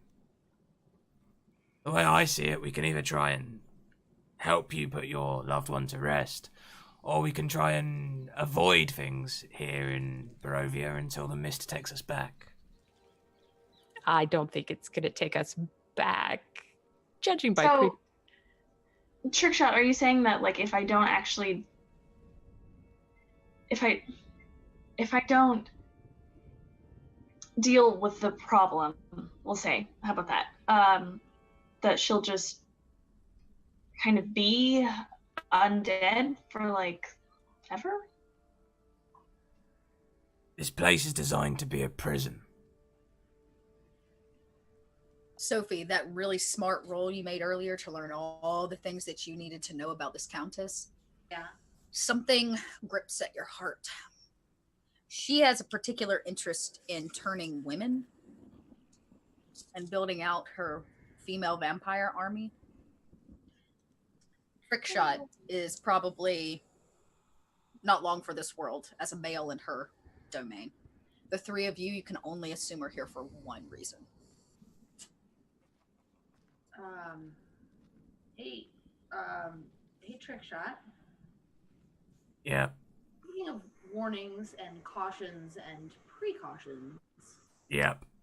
I feel like you ought to know a thing about Countess Bathory. That really is who brought us here. She does not like men. Yep. And I don't want to say you're in terrible danger because I think we're all in terrible danger, but I think you might be in slightly more terrible danger. Yep. I feel like the Countess probably doesn't want to necessarily outright kill the three of us, and I point at myself and Nissa and Darcy, That's good. but she would probably treat as expendable. Yeah. The thing is, though, I think I've probably got the better end of the deal. Well, that remains to be seen, I suppose. Well, no, at least I just die. Yeah, they have a point. Got a point. Thunder Can I- crashes somewhere off in the distance, and lightning flashes and lights the room up. You see the faces of the skulls, and how many. As their faces and skulls contorted in the walls. Just out of curiosity, can I tell if the skulls are male or female? That would actually be a medicine check. Sure, why not? It's gonna be a really high one to be able to be like, that's a male skull. But we'll see if you can't figure it out. You can see the cranial bridge. Yeah. Why not? See here. Let me taste that. That's a human skull, all right. Yeah, at 14, it's hard to determine. Yeah, I mean, at a 14, it's pretty hard to determine if they're male or female. For sure. There seems to be only one way up. Yeah, we should move on. well, there's only one way out I of don't here. want to So sit here anymore. If we keep sitting here, these creepy pulsating vines that are all around us probably would do something about it. That's my I want theory. Stealth up the stairs, please. Stealth sounds good. I can stealth. Yeah. I I do wonder. that thing. You know what? There's one thing vampires don't like too much. What? And that's werewolves. We could go for a frying pan into the fire sort of tactic. I can use illusions to make like wolves howling.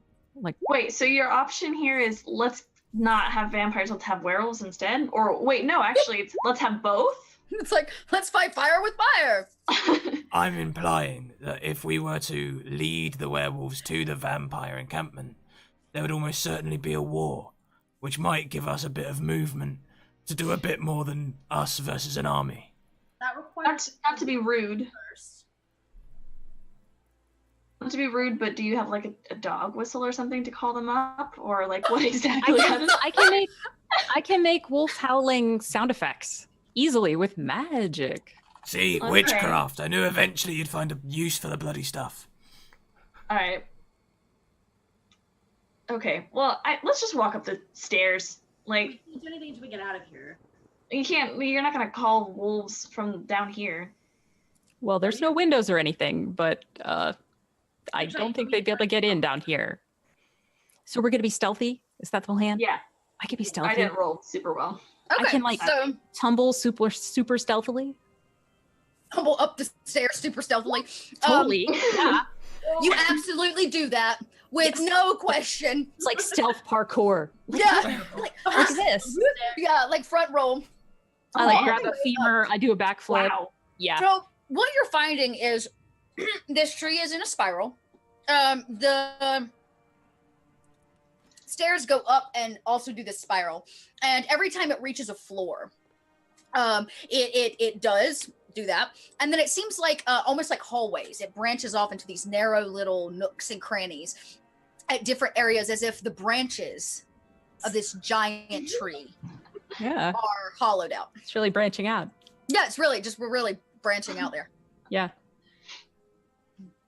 Yeah. The first one you come to, did everybody roll a stealth? The only person that didn't get one was Trick Shot, unless you're not trying to be stealthy there, friend. Well, I suppose I can. No, I can't. You're so amazed by her rolling up the stairs. He's so amazed by me rolling up the stairs that he gets completely inspired and gets a nat 20 on stealth. Can I give him my nat 20? Oh.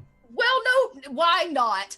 He's Yes. learning from the Do it- stealth master. Do it like this. You know, you're a fellow performer. You learn by seeing. Literally, like, start coming along and placing my feet for me. Oh, I see. yeah. Yeah. Heel to You toe, I see. You don't stomp super loud. You walk quietly. Oh, Yeah, it's just that's like- how you do it. Another one. You guys There you passed go. the See, first you're floor. turning over a new leaf. Yeah, you guys pass the first floor or the first branch that leads into this narrow hallway. It's not hard to see. This place seems to be really well lit. The same kind of makeshift checkerboard floor, except for this one. This one is strange. There are nooks in the wall. And these kind of nooks and crannies seem to be filled with sarcophagi. Ugh. And at the end of it, there seems to be some kind of metal wall that has been installed, from what you can tell. And it seems to have these large square drawers or doors that may open. There are small skulls on the ground, urns, those kinds of things. You see, trick shot. It's all these sarcophagi. There's no sarcophagals. It's really bad. Yeah. The space only seems to be about 20 or 25 feet long. Or deep. So I completely forgot about this, but for part of my rogue archetype, which is inquisitive, I have eye for detail, which means that I can make an intelligence or an investigation check to uncover or decipher clues. So can I do that? You sure can. Okay. So as soon as you peer down, there are a few things that catch your eye. The fact that these sarcophagi seem to open regularly. Wait, what? They open? Open? That's not good. They don't open. They seem to open regularly thanks to the scratching of the stone on this floor.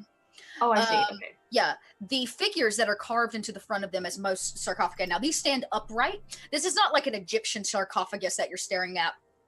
It seems to be very square, and it's got a stone lid. Think more, a more kind of British feel. And it's been carved out, and all of them seem to be women. None of the figures are men. Okay. Hey guys, let's not open or touch or get close to these things. So they are sarcophagals. They are. They are, You made, in fact, sarcophagi gals. you made quick judgments and they were wrong. Are they enchanted at all? Did I see anything? They don't seem to be enchanted. Not just with the with all of with your basically your detect magic. Oh no, it wasn't detect magic. What was it? It was the Eldritch. It is detect magic, basically. Oh, it is detect magic. Okay, yeah. It's just like permanent detect magic. No, Nice. it's what's inside of them that scare you. As every one of them have something resting on the inside. Let's move up. Let's go up. We're being smart. This is good. You guys Stealth up the stairs. stealth up the stairs to the next floor. It's kind of similar. You see a few of these. They're not very long. Like I said, they're only about 20 feet, and almost like all the short branches or short nooks and this giant tree you walk inside of seem to have been repurposed into catacombs of some kind with all of these sarcophagi in them. If your gut tells you right, if these are all the women that she has turned, she has built herself an army of undead vampires in this place. You guys probably passed 20, 30 of these on your way up. Now, you see what I mean? One bullet didn't even stop one of them. Yeah. I've only got Yeah. about 15 bullets. It's a good thing we're being very sneaky. Yeah, it's a good thing. Don't know we're here. They brought us. I only have one volume. Yeah, we can tell. I can try and whisper, but it just comes out the same volume. And you guys continue to sneak as he's like, I'm not talking loud. I can't do that register any quieter. Oh, so funny. You guys actually make it probably 6 or 7 flights up before you come across a more open space. This one is, there's not even a hallway. It's almost like the tree has a bulbous piece to it. It opens up in a semicircle style floor. It seems to be some kind of ritual room. There's an altar. There's a man's body on it. Trick shot. It's the man's body who made eye contact with you earlier. Oh, and he's very dead. Mm. Oh, he's so dead. His genitalia has been removed. Oh. And clearly put into something else. There seem to be a few embalming tools around, as well as jars and things. They have removed, like I said, pieces of his body. Definitely those things that make you and identify you as male. He's been shaved clean. He has no hair on his body. And his body has been flayed open like a frog on a, on a biology table, peeled back. His heart has been removed, and his ribs have been broken. I'm not like personally into men, but this I feel like is going a little far. Like a lot far. Yeah. Well, but we're gonna get to the root of this and Nissa, you're fired. Stump it out. If you stick around, Darcy and Junissa. But do I think that the heart may have been taken for something? That's a really good question. Why don't you roll an Arcana? I would love to know. At this point, do you know what? What do Trickshot's you want me thinking. to do, Darcy? What? I'm shaking like a twig here. I'm trying to keep my spirits up. This is how I do it. This is how this works. Okay. Okay, that's fine. I'm sorry. I'm sorry. You can understand that it is not. I'm sorry that your creepy dead girlfriend is being used against you by the forces of vampiric evil. I really don't feel like you're sorry. I don't feel any sorriness in there. At this point, it's Insight not good. check. Trickshot's looking like he's never going to put his gun away again. I want to persuade you. He's like, okay. Yeah. Oh my god. Yeah, Trickshot, you see what Sophie was talking about earlier. Let's see. Darcy, you rolled for what? To try to see if Nissa was really If sorry. Nissa's being sincere. And you're trying to really persuade her. Are you being sincere, Nissa? I'm clearly not being very good at it. As sincere as a bard can be. Nissa's so self-centered that it's very difficult to express sympathy for others. She tries to fake it, but apparently fails. Okay, yeah. But the part of me being scared was definitely true. I understand that we This all is how I deal. want to talk about emotions right now, but I'm looking at this we do not. corpse on the floor, which is giving me, frankly, not the best feels in the world right now. And I'm thinking, do you know what? Werewolves sound great. Eaten by werewolves. That's the way I want to go. Sophie, Can they hear us from this balcony thing, maybe? We could try. there seems to be like a small hole that leads out if you in the tree, just some breaking and things like that. Sophie, while he goes over to the wall to howl for wolves, you were kind of investigating and you walked over to this flayed out body to try to recognize maybe what the heart was all about. When you do so, you get a strange flash through your mind. Your knees begin to buckle again. You think back to that book. Most of the pages now in your mind, the last one you read before you woke up a warlocks, are lost to your memory. Blurry words, things you can't remember. But something flashes. For the first time in years, you make a connection. The body, this flayed out body, looks like a sketch you saw in the book. That book. And it like hits you like a ton of bricks and actually removes your breath. It takes you to your knees. It's not about the heart, but it's the recognition that this ritual came from that book that gave you all this power.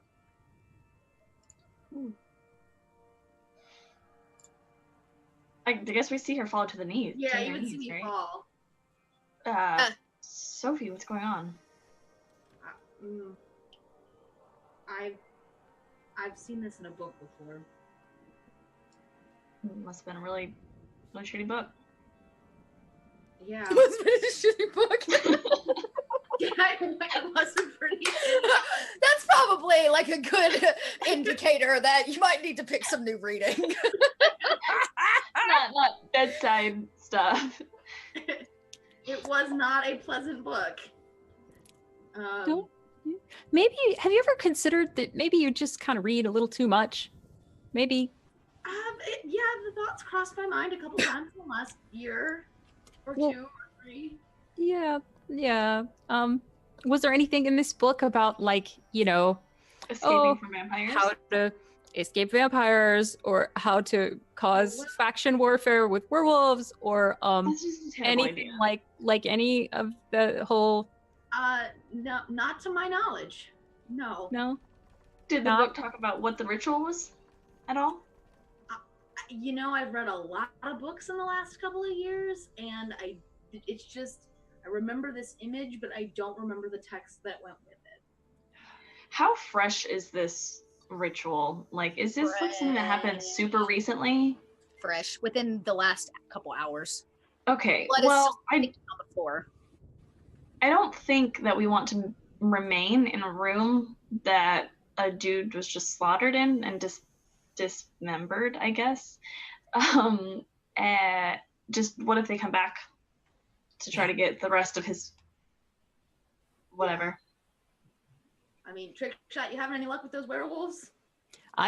Okay, so there's a window here. Okay, so I could cast an illusion out the window, and then we all get away.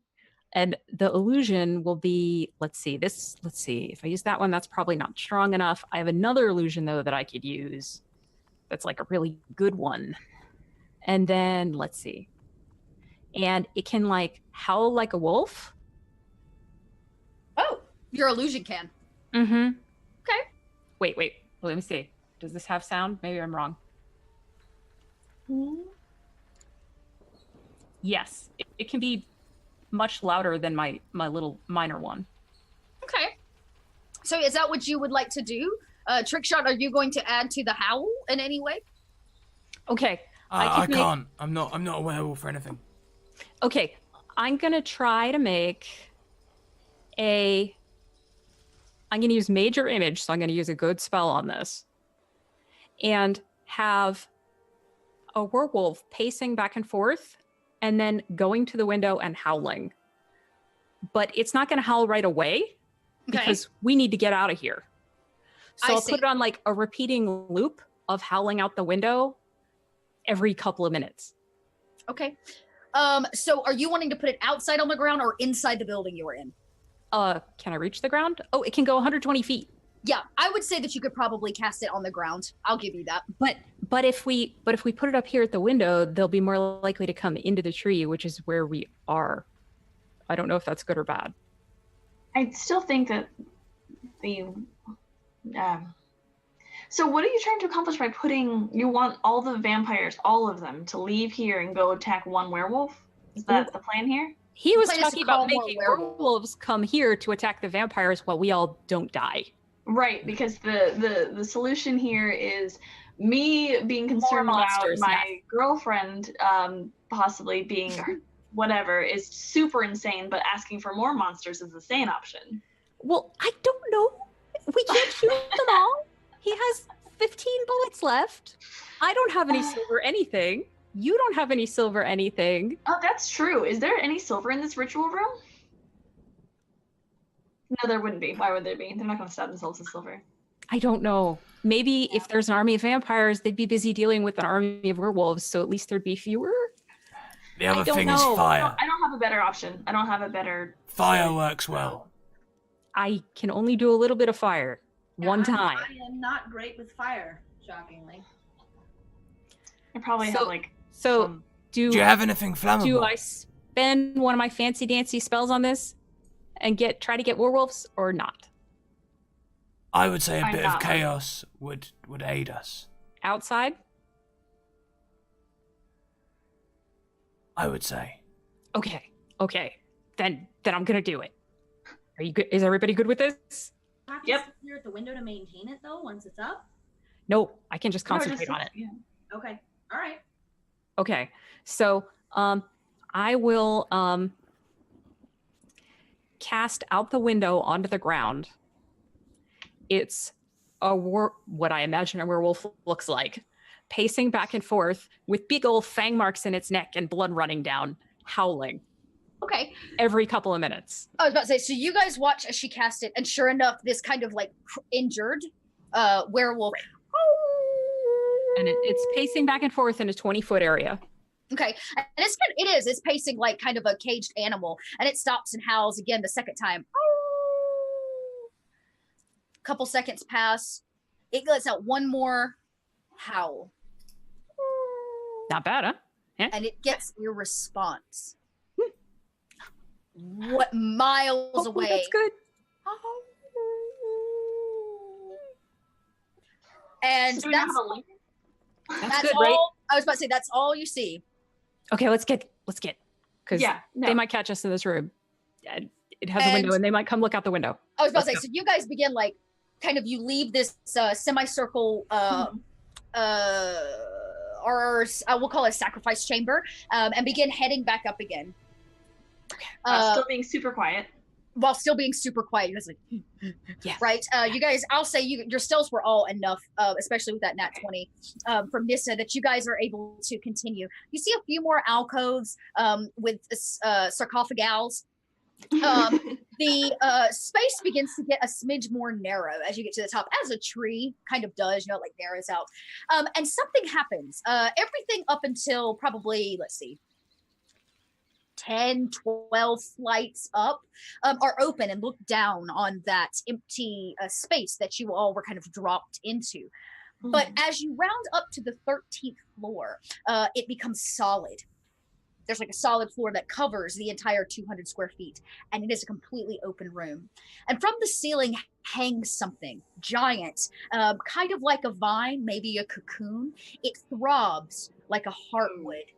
It's about the size of, goodness, I would say it's easily 15 foot across in the largest section. It has these tendrils that connect it to the upper section of the tree, which lets moonlight shine through into the space. It beams into a center spot. Trickshot, you cannot miss the fact that that is the bath that you saw. There lie the bodies of the men. Darcy, that whiff of lavender comes up again, and you see her, your partner, standing right there next to the bath. There are two more people here. A woodland witch, probably a druid. She looks to be very old and haggard. Standing next to her has to be the Countess. She's naked, pale, crispy, pale skin has been doused in blood. It still drips from her where she has removed herself from the bath. She holds in her hand a heart, still throbbing. She hands it to your partner. Your partner drinks from it right in front of you. Blood drips down her white dress. Her teeth show.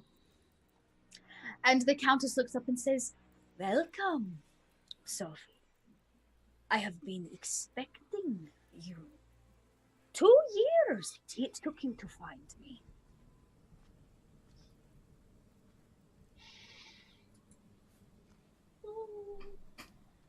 Well, it wasn't exactly easy. I don't make anything easy. I needed to make sure you were worthy of such a patron. Sophie, what? But what? Come on. I turned to you like, to be fair, I didn't know anything until about 20 minutes ago. But you can't just creepy vampire lady. No, I'm don't. with Nissa on Don't- this one. Yeah, no. We don't want any treachery here. Okay, I'm no longer with Nissa on anything. I'm a splinter faction, then I get it. But come on. The kind of wicked druid woman writhes forward. Her bones creak under her skin, which is barely draped on her frail frame. And the Countess goes, "Yes, of course. I'm sure you all have questions. Feel free to ask them. Now, before How do of course, we stop you? Oh, silly, there is no stopping me. She made sure of that when they ran a stake through my heart, for she was the one who planted it, grew this place, this tree, and birthed me out of that cocoon there. I am immortal now." Druid lady, that was a terrible idea. Why would you do that? Druids are about life and nature and stuff, not creepy undead sarcophagus people. Gals. She rises, the witch does, and she says, "Ah, you are mistaken. What is your name?" It's John. yeah, Reg. John. He's John. Okay, John. Hey, Says- hey. Life and death are a cycle. They are one and the same. I start from the opposite. Begin with Well- death to bring life. So at this point, Trickshot pretty much thinks he's gonna die. Oh, you're gonna die. Well, that's the plan. And off in the distance, you hear something. And the Countess goes, "Oh, did somebody call a friend? Maybe. I have somebody I would like you to meet, Trickshot. Um, Oh. Why do Wow. you all look so shocked?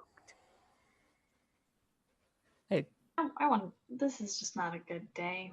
Darcy. Darcy's become one of my favorite characters. She's like all the time, like, this is not okay. Poor Darcy. Understatement of the century. Yeah, right. And she says, "What? She still looks like her. She's beautiful. Yes, see? So you're admitting that it's not her. Oh no, I am admitting it is in fact her, but she doesn't belong to you anymore. She is mine. She is my prized possession. Look how beautiful she is. I mean, she is beautiful, of course. She still smells of lavender. It was my favorite part about her." Can I shoot an arrow through this woman? You Like, sure can. You absolutely I can. too I'm want do to that. open fire. Like, Follow Yeah. that up All with. right, some- so yeah. we're going to roll initiative. Okay. Countess Mathori. Yep, we're gonna roll initiative. It's Yeah, just- yeah, get a good roll for once. One initiative. Yay. That's good. Okay, which I was about to say she didn't do so I hard. don't want to be very high in the initiative order right now. Just okay. So what I'm gonna say is because Darcy called it first, I'm gonna let you get that like surprise shot off Darcy. Okay. We'll drop everybody into initiative order. Did anybody have an advantage that has not been used? Because now's a good time to use that advantage. yes, we've got lots of advantages. You've got one, Chelsea. Darcy has one, Sophie has one, and Trickshot has two. Okay. then I'm gonna Darcy roll mine. also has a disadvantage. And I still have that last nat 20 sitting around. I was about to say, I'll let you call that nat 20 anytime you want. And I'm also okay if you want to wait for the roll and be like, "Oh, it's a bad roll. I'm calling the nat 20. I like it. I like I'm it. good Thank with you. that. Thank So you. the Countess, with her advantage, did in fact roll a nat 20. And that puts us in an interesting place. So, Scrap, did you want to use yours for trick shot, your advantage on the... I mean, at Initiative? this point, it probably can't hurt. Why not? So it will be the Countess and then Nissa. What's crud? Okay, then it will be Darcy. Oh, I forgot to roll for somebody. Uh-oh. I was about to say we have a vampire spawn amongst us.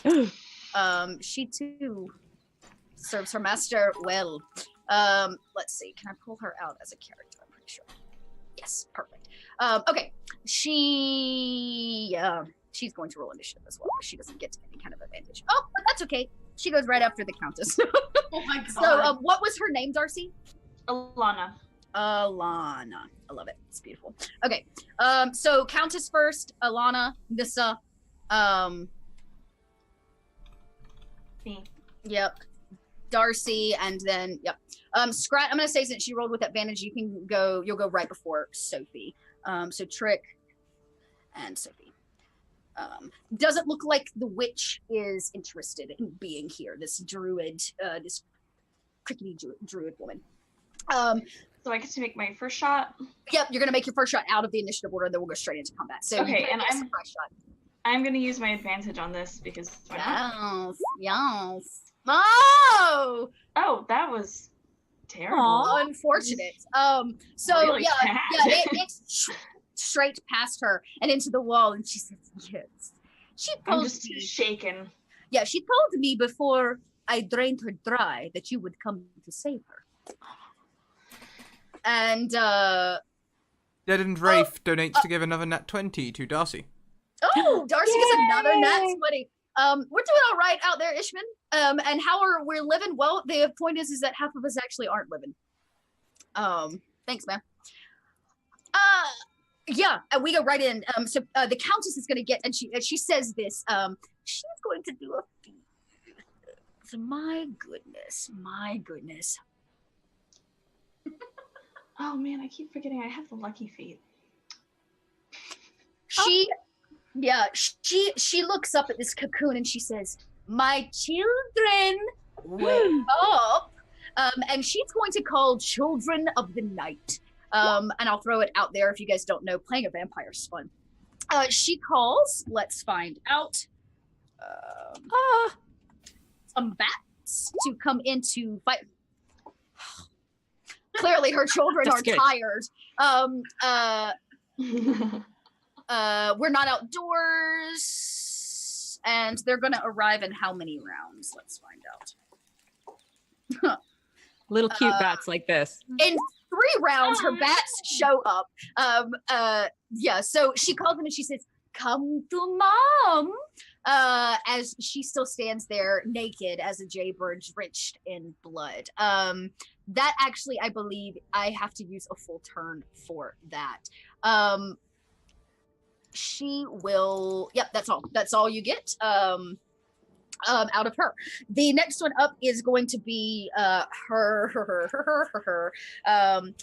vampire spawn. And as if she is not even in control of herself, she steps forward and will move. I would say you guys are easily about 20 feet. So she moves the full 20 feet up to, well, trick shot, because they don't like women. And she's going to make one claw attack and 1 bite attack, because she can in fact do 2 attacks. So she makes the claw attack. Is that how I rolled that? At a 17 to hit. Yeah, that hits. Instead of dealing damage, the vampire can grapple instead. No, we're gonna do damage. So she rolls. If you click on attack, it'll roll the attack for you. Oh, oh, that's different than how I'm used to. Oh, great, thank you. So she does 7 slashing damage to your face. Then she's going to reach out. No, she's actually going to do 2 claw attacks. She's not ready to drain you yet. She does a second claw attack and at a nat 1. So she misses it, but gets 7 slashing in on trick shot. And you guys watch as she rips his, like, a piece of his clothing away and blood spills forth. And the Countess, the smell of man's blood. And it's Nissa's turn. All right. This is Countess Bathertree. You do not stand a chance against my illustrious talents. and she points at the druid, and you're a real birch. And then she casts Fireball and tries to get everybody who's still in the center and that cocoon thing, probably kind of flammable, hopefully, in a massive fireball, 40-foot diameter. So I'd say you can get the Countess and the druid, or you can get the thing above you, because the thing above you is actually kind of, this space is almost it's way up there, 50 feet across, so it's like above you in the center, where they're almost in front. So there's the druid, the Countess, Alana, and then this vampire spawn is up in Trickshot's face. Vampire spawn is Alana. Oh, okay. Well, I'll get the druid and the Countess with this. Okay, yeah, fireball. absolutely. Yeah, you can hit both of them with that. Yeah. And then I will, as soon as the fireball streaks away from her, Nissa starts, she doesn't want to be close to this action any closer than she has to be, so she quickly tumbles away. Great. The druid witch woman does not succeed her dex. You watch as the Countess almost scutters spider climb like up the wall, out of the way of it. Her head turns almost around backwards and hisses at you. Now the druid woman will take the 28 fire. You watch as her old dusty robes quickly go up, leaving her burning. She is screaming, running around the space, trying to find a way out. Yeah, Darcy. And you manage to back up a little bit, Nissa. Yes, exactly.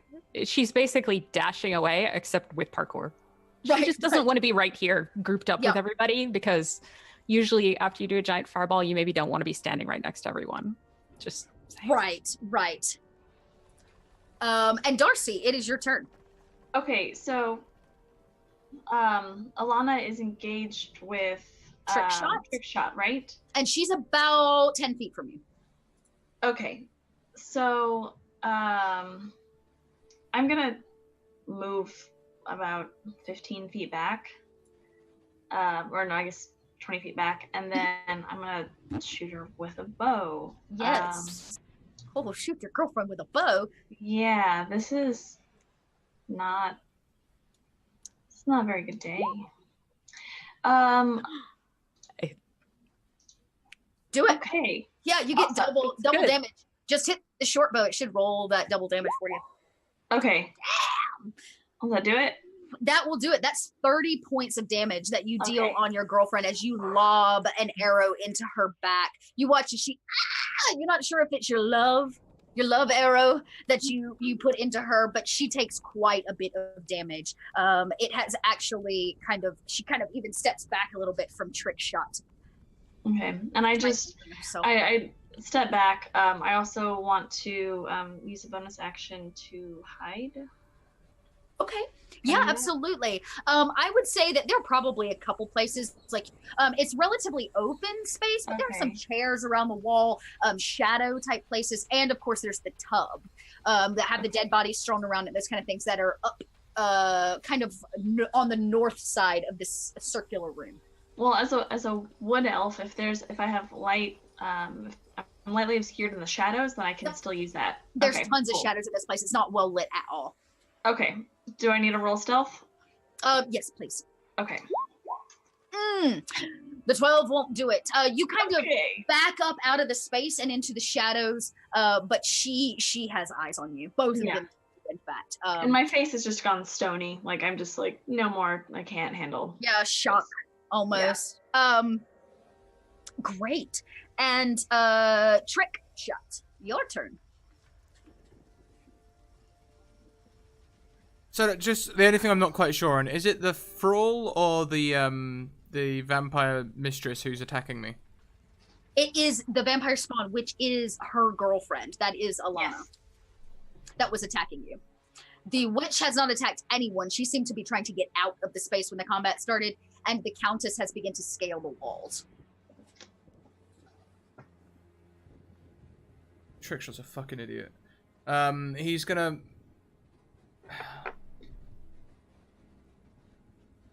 He's not going to attack the thrall. It might not be much, but he is a man of his word. He will, however, see the witch trying to move away. Does the witch look like vampire spawn? The witch does not. She looks to be very, very old, human, probably, but corrupted. Oh, Her body, perfect. yeah, she's super corrupt, and she's currently on fire. Yay. So he's going to draw Dragon's Blaze, his regular gun, and start firing regular bullets at her. Okay, yeah, perfect, yeah. First of all, he's going to fire once. 20, does that beat her armor class? Oh, yeah, for sure. Excellent. He's going to immediately extra attack and fire again. She's just wearing, like, disgusting old ragged robes. I'm going Damn, to 13 points. action surge and use my advantage Oh boy. to fire again. Oh. That'll be a hits. crit with the advantage. And then I'll use my second extra attack to fire the fourth time. So 13, 14. On the last shot, the gun breaks. Yeah, it just can't handle the rate at which you're like, or is it like a revolver? Yeah, it's a revolver. It's a 4-shot revolver. So 1, 2, 3, 4, Yeah. and it breaks. And Yeah, and you're like, shit. he's probably just gonna actually just like swirl it down into his holster, like Yeah, gone. so 27 points of damage you do on the burning witch. You watch as she breaks through a piece of the exterior. She's just like, and you into the back. She smashes into this rotting tree wall, breaks through, and you hear her go falling to her death. She falls 13 stories down. And just for funsies, because she's falling, that would be 13d10. She takes an additional 68 points when her body hits the ground. You hear a sound, Trickshot. This is not a made-up howl. It's here. It's at the base of the tower, this werewolf. Cavalry's coming. Better have been a good idea. I hope so. If all those sarcophagals downstairs wake up, we want them to have to deal with it, not us. That's Well, the idea. they're probably going to wake up now, for sure. Yeah, no. Yeah. My goodness, and it is Sophie's turn. Sophie, you're staring at your patron. Well, or somebody that connected you with your patron. Try to find out more information on that later. So yeah, I think Sophie's gonna get mad. So I will look at the Countess and I'm gonna say, "What did you do to me?" And at the same time, I'm gonna use my action to trigger Radiant Soul. Oh, nice. Radiant damage. It gives my eyes glimmer, and I have 2 luminous incorporeal wings that spout my back, so I now have a flying speed. So that I can reach her on the ceiling if I need to, but that does consume my entire action for this turn. So okay. But yeah, so I say, like, "What did you do to me?" She, like I said, her head's kind of on backwards. It's spun around, and she lets out a cackle. I didn't do anything. I simply handed you over. To whom?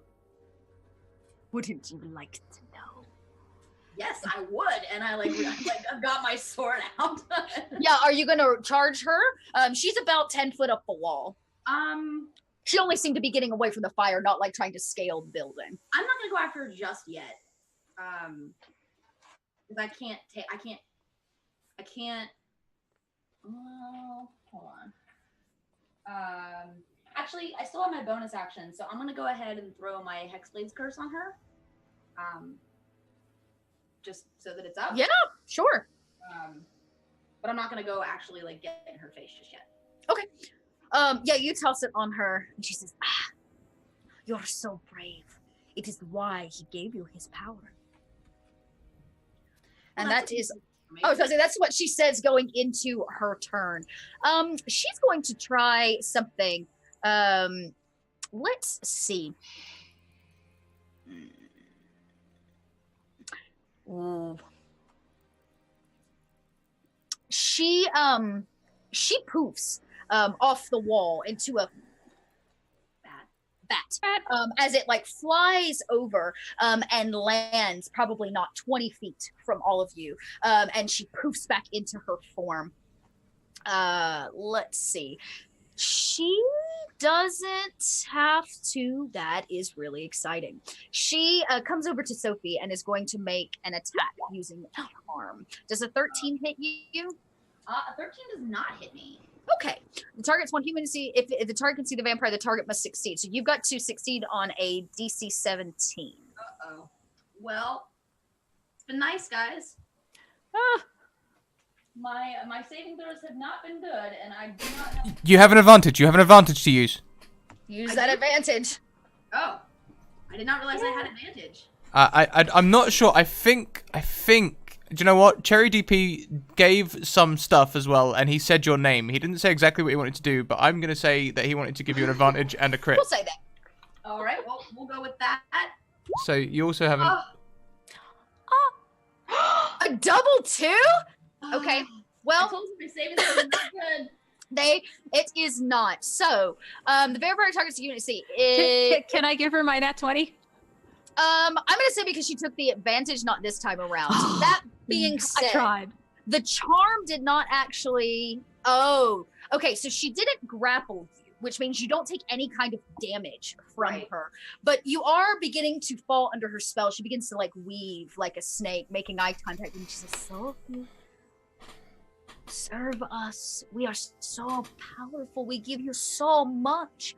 So you kind of become under her thrall for now. You're charmed. Each turn, you're basically going to get to make another save to try to come out of her charm. But you weave with her as she Now, she cannot hold up this charm if she's attacked. Does that make sense? It's just basically she's locked eyes with you. So if you guys can break her from it, she may also be able to break Sophie out of the charm. It is Alania's turn. Alania? Alania. No, right, Alania. Delana. I got it. Okay, so I got this. She is going to see all this happening and is going to run for she's nearby. She's gonna run to Nissa. She's going to make 2 attacks. The first one is a claw attack. She's not going to deal damage. Instead, what she's trying to do is grapple you. So she's going to make the attack to see if it happens. Does a 12 hit you? No.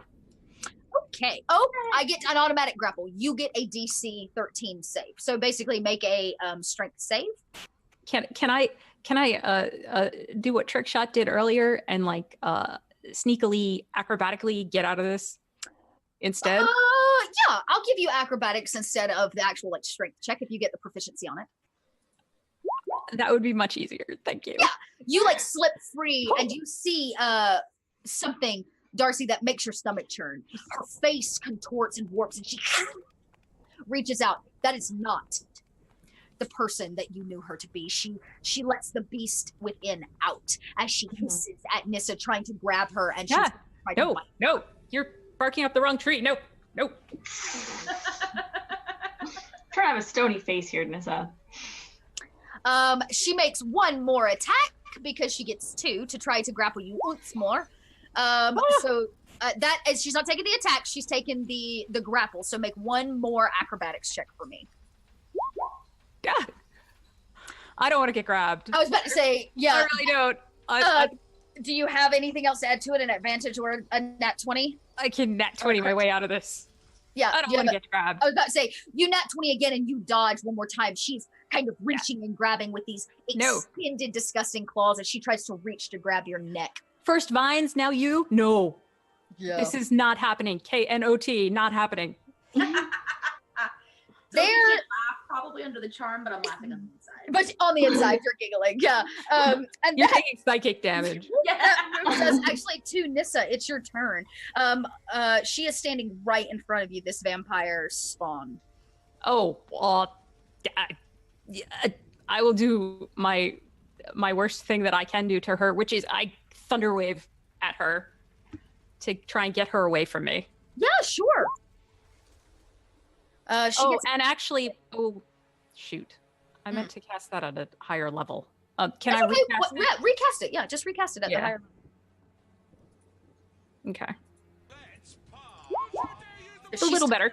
That's a little better. So she still has to make the save. Okay, great. Her con. Okay. Oh, and it's 20. She makes that con save. She'll still take the damage. She just won't get pushed, right? Right. Yeah. So go ahead. So she takes I think she takes half. Let me check.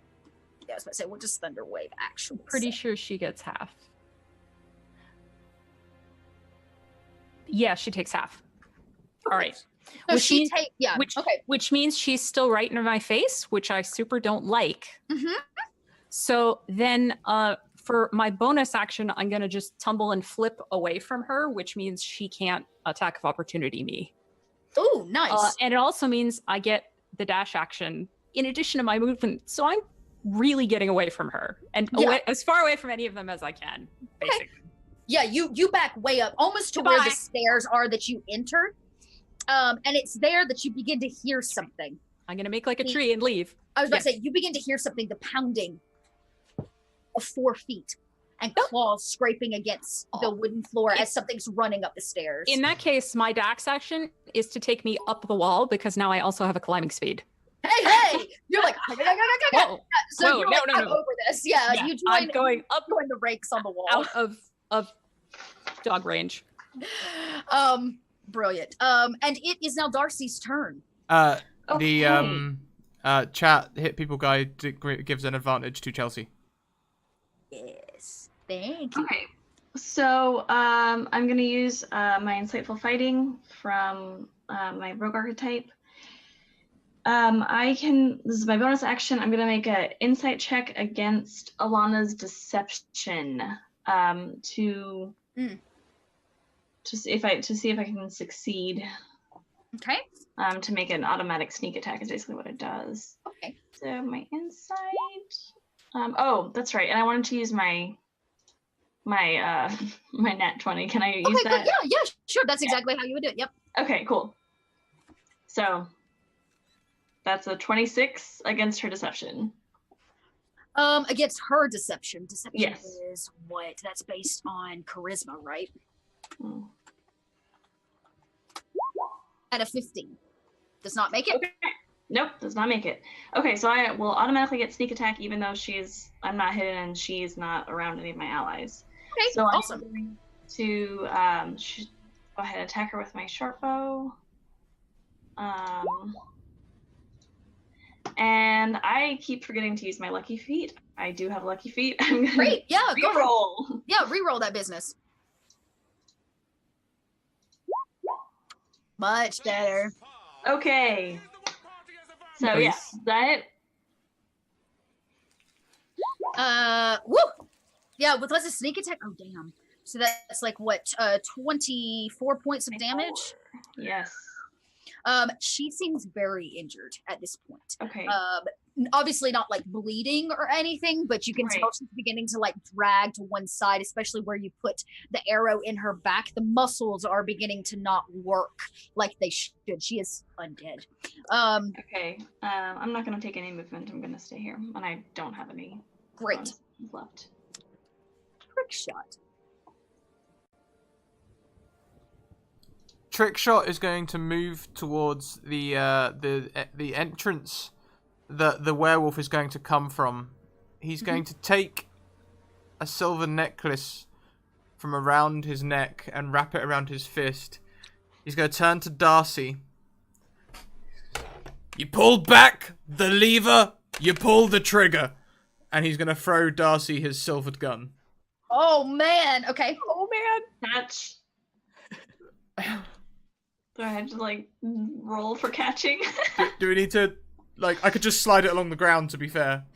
Yeah, you can just slide it. I'll give you that. Okay. It's not like a thing. You slide it and are able to pick it up, no problem, Darcy. And I'll say that Okay. that's kind of a part of your movement action, if you would. It's not your Okay. actual trick shot.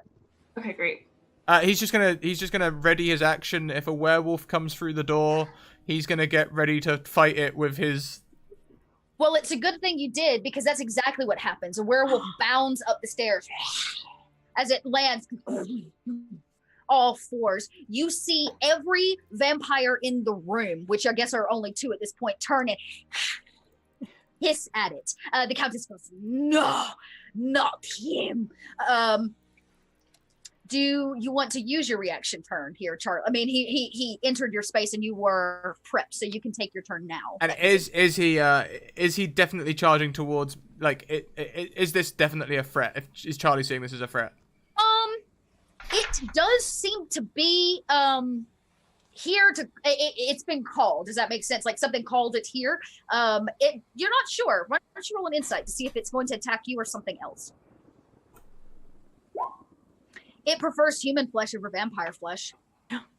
Oh, okay. So here we go. So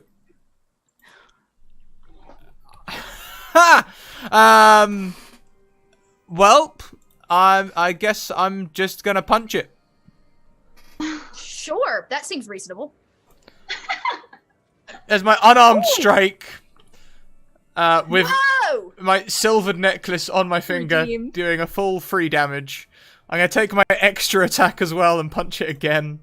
Yeah. Okay. I think the werewolf. Let me double check here. It is potentially. Why are you being this way? Roll 20. Oh, there it goes. Okay. It doesn't hit it. It needed a 14.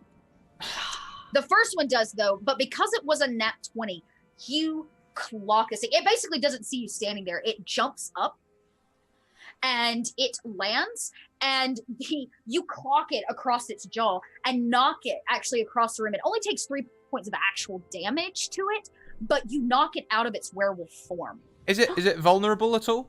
If it's vulnerable, it might take 6. It is vulnerable, so it would take 6. Awesome. And you see as this happens, it knocks it back into its kind of like a human form. And it is a face that you know all too well. That of your son. Oh! I'll run across. Trickshot's gonna like and run across the room to him.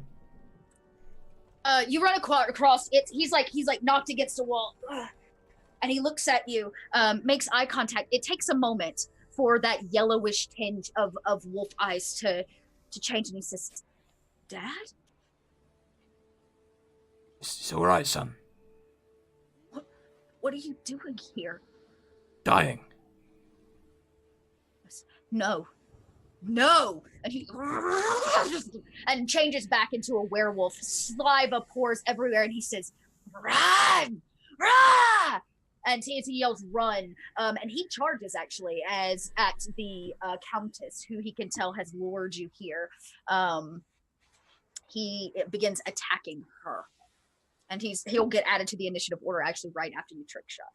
So he's going to go make an attack on this.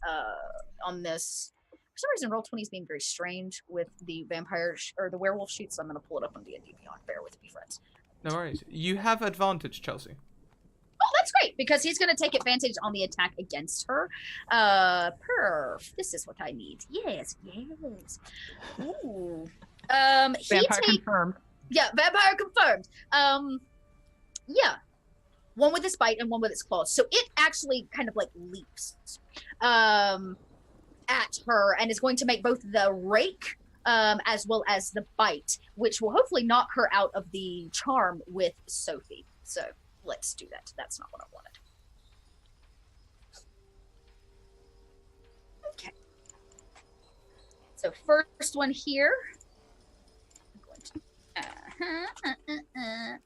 Attack with a +4 against her. That unfortunately doesn't hit, but you said I had an advantage? You do. Then he's gonna take it on this first one because that was unfortunate. Much better. He hits with his claws for the first attack. That deals a decent amount of damage.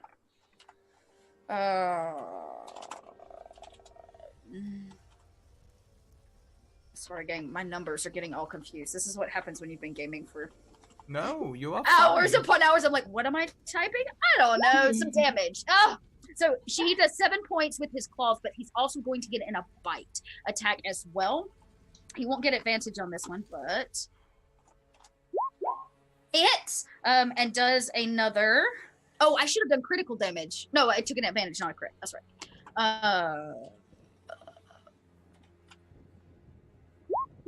And another 9 points. So in total, it does 14 points. Is that right? No, excuse me, 16 points of damage against her. And you see her as they begin to like tumble. They're clawing and scratching and kind of rolling about as monsters are wont to do in combat with one another. And you watch as the two of them tumble and breaks through one of the walls. They too go tumbling outside. You hear her scream, "Ah!" The werewolf is clawing at her and they fall from the top. That's all that you see at the moment. And it is now Sophie's turn. Sophie, you are 100% broken now from the charm that you were under. Though she put some pretty poisonous ideas in your mind while she was in there writhing around. I'll like shake it off as much as I can. And I'm gonna run to the edge of this like hole in the wall that they create. Yeah. And I want to look down and see what's going on down there. She is gone. You see the flapping of the bat as it flies off into the night sky. Her spawn runs over to join you, obviously enthralled by her, and goes, "No, master!" As she looks down and doesn't see her and watches her fly off, she turns and hisses again at all of you, right in your face, Sophie. The werewolf was not quite as successful. It did take a fall. You can see it on the ground, its legs still kicking the way that, a hit dog happens. It tries to get up, but you hear, "Oh, oh." It changes back into its human form. It lies breathing heavy. You can see it many stories up. The only thing left in this space is your partner. She is angry. She goes, "Why did you do that?" She's trying to help you, to bring you, to give you power. Don't you see, Darcy? You can join me. Please. We can be together forever. I can't join you in this. I have my. I mean, I still have my sword, and I haven't taken my action. So I You have it. Hit you, Darcy, and say, Darcy, what do you want to do here? I hold, kind of like point to the gun. I'm like, I think I gotta end this. I'll hold action in case Mhm. I want to pass. This is Darcy's. Yeah. Moment. Go ahead. But I'm gonna like stand here like blocking this exit, so in case she tries to get past me in any way, I'm gonna attack her. Great. Yeah, we'll say you basically have a hold action. So go ahead, Darcy, make another attack. We'll kind of, everybody seems to be in a hold position. You choose to fire at your partner. What am I rolling for? Because I'm using That's right, the gun. gun. How does that work, If you give access to my sheet, you can just click on my sheet and use my rolls. I can do that. I think I already did that. Yeah, Oh, everybody yeah, no, should have I access. can see it. Yeah, so Yeah, just go straight okay. to trick So shots and stagger, roll. stagger the silvered one. Is there any time in here to toss her a bardic inspiration before she shoots? I would say now, all of you are kind of working together in this moment. You Okay. toss out a bardic inspiration. As she raises the gun, her girlfriend goes, "No." In slow, everything's like in slow motion. It's good. Oh, it hits. Yeah. Click on that stagger right there and roll some damage on your girl. She goes. She takes the one hit and she says, "Please, please." She still seems to be up. So Would you like to- can I hit it multiple times? You've got 4 Yeah. shots. You got 4 Okay. shots. Take another. Alright. I was about to say you have to roll again. Oh, I see. You I got to see. roll Yeah, for yeah. every bullet. Yep, that makes sense. Sorry, I'm having to open back and forth. Oh, that's okay. I know what that feels like. All right. Does 18 hit? An 18 does hit. You have an Okay. advantage as well. All right. Well, it's good I was for about to- now. Roll that damage. Oh no! You smack her with the last bullet. She says, "I love," and she falls out of right past Sophie. As her body goes limp, she falls, and you hear it thud on the ground 13 stories below you. I do not go look. I turn around and go like as far away from the window as possible. You stand now in this bath chamber, is really what it is. The blood in the tub is still warm from where she sacrificed a bunch of men earlier. The heart is now drained gray and not red that your partner fed on. And you stand empty in this spire, this dead tree, a metaphor for really what they are. Only a shell of who they once were. Sophie, there is a book that lays next to the tub. It's very clear it belongs to her. No harm ever came from reading a book, I say to myself. And I pick it up. I don't open it just yet, but I want to see what it is. It is blank. It's a black book. Seems to be leather bound in some way, but there is nothing in particular that sets you off on that. So you're saying it's blank on the inside?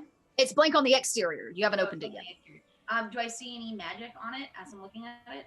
Oh yeah, it's very. Oh, it's very magical. That's a terrible idea. No. What Fire? type of magic- Fire has fixed a lot of things. I'm sorry. What was that, Sophie? What type of magic am I seeing on the book? This seems to be some kind of transmutation magic, though it doesn't seem to be the book itself. It seems to have been cast on the book. The book is holding it. Okay. I'm gonna. Darcy is like occupied right now, so I'm gonna look at Trickshot and Nissa, and I say, "I've come this far. I have to know." And I'm gonna open the book. As she opens the book, you guys watch as it beams this bright light, and Sophie disappears. from right in front of your eyes. The book absorbs her. Sophie, you stand in this kind of black, empty space, this looming voice speaking in your mind's eye, I guess. And he says,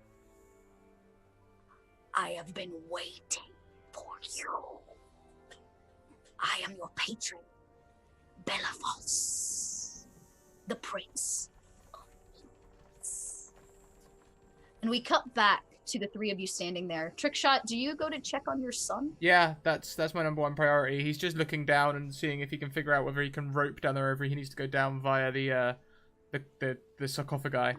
Yeah, I think you can probably very quickly wind the stairs down. When you return back to the main floor, there is a door for exit. Yes, Nissa. I pass you your gun before you like actually get out. I don't want to hold it. I don't want to touch it. Thank you. Yeah. Still 2 shots in it, right? Yep. That's so. Was it obvious when he briefly turned back into a boy that that's your son? Like, could we have heard that interaction to know that the werewolf matters? I'm gonna leave that up to Charlie. Was it a very loud It conversation? left you alone. I think it was quiet, but yeah, we had some words were exchanged in human, and then he ran to my defense. So you could probably make an assumption they have some kind of Okay. connection. And we did lure this werewolf here to do good things for us. So fair's fair. So while he races down the stairs, I don't know where Sophie went. I can't do much about that.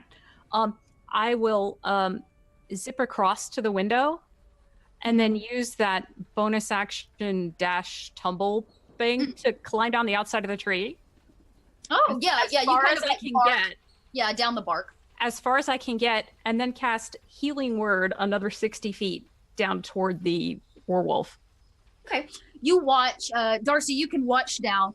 Nissa swings out bravely and manages to climb down about halfway. Trickshot makes it just in time. on his at way the down bottom. the stairs, he's just putting the last 2 shots. He's refilling the gun. You add 5 points of healing. You watch as the werewolf kind of comes to this boy. How old is he, Charlie? He was about 16 when he was turned. That was about 8 years ago. So he's probably mid-20s. Yeah, he's a younger, grown. I'm guessing human. Yeah. And he lays there, many of his bones still broken. You can hear him. He whimpers, but it sounds like the whimper of a dog, not a human. And he goes, "Father, help me." You did real good, kid. I smelled you when you came to this place. I tried to stay away, but I knew she was leading you here. Trickshot's gonna like lean down and put his hand behind the boy's head, sort of holding it. I'm sorry. Don't apologize, you did great. I wanted to be your son. You've done me proud. You've always done me proud. When we go home, Yes. Yes, we can go home right now. Trickshot's You gonna want- take his gun and unload 4 shots into his head. Nissa and Darcy, you watch as Trickshot does this. He's weak enough. There's no really fighting it. He blows his son's head open and stands there over his body. The hag still simmers just feet away. And next to a now dead son also lays a dead lover, her body contorted. The camera pans out over Night Spire, this tree that looms over Barovia, as if watching, waiting. The fog fills in everywhere. Sophie is gone to meet her patron for her next great adventure. Darcy, you now know what happened, what really happened to your love. Nissa, you have a story to tell. Great. Worth it, Nissa. You have It seemed like a good idea at the time. And you have, Charlie has in fact closed out the story of his son. bringing him home forever after. And that's where we end today's one shot. Damn. Nice. Feelings for a one shot, guys. Yeah, fills, all the fills. Where did Scrat go? I melted Scrat. God damn! Oh, God yeah. damn! You shouldn't have told me your son was a werewolf. Like I say, he's my favorite character because he's got a lot of knives and, you know. Yeah, he's got all Oh, the. man. I was Damn. so proud of him, though, in that moment where he tosses the gun over and I was like, well, he's going to die. Nat 20 punch! Yeah. Deck your son, and you had no idea. Yeah. Man. I was so proud of that moment. Well, This that- whole game was so like full of feels and like serious horror, and I was like, oh no, and I brought the silly character. It was perfect. I'm gonna go with it. I'm gonna blame terror. Yeah, Thank you, That's the thing everyone. they always say in the actual I Curse of loved Strahd it so playbook. much. They say don't be afraid to make Strahd fuck up in jokey ways and to use humor, because the humor and the contrast between humor and feels makes them both stronger. Yes. So Yeah, the juxtaposition between the two just rips and tears at you. Darcy didn't appreciate your puns very much, but I did. They were amazing. I am a pun connoisseur. I'll have to send you the full list. Okay. Very prepared. So Over. we came down the screen last time. This time, let's go up the screen. So you guys, this is your chance to tell us where we can find you online, all the things you get up to, and tell us your favorite part of the one shot. And my chat is open, so if you want to put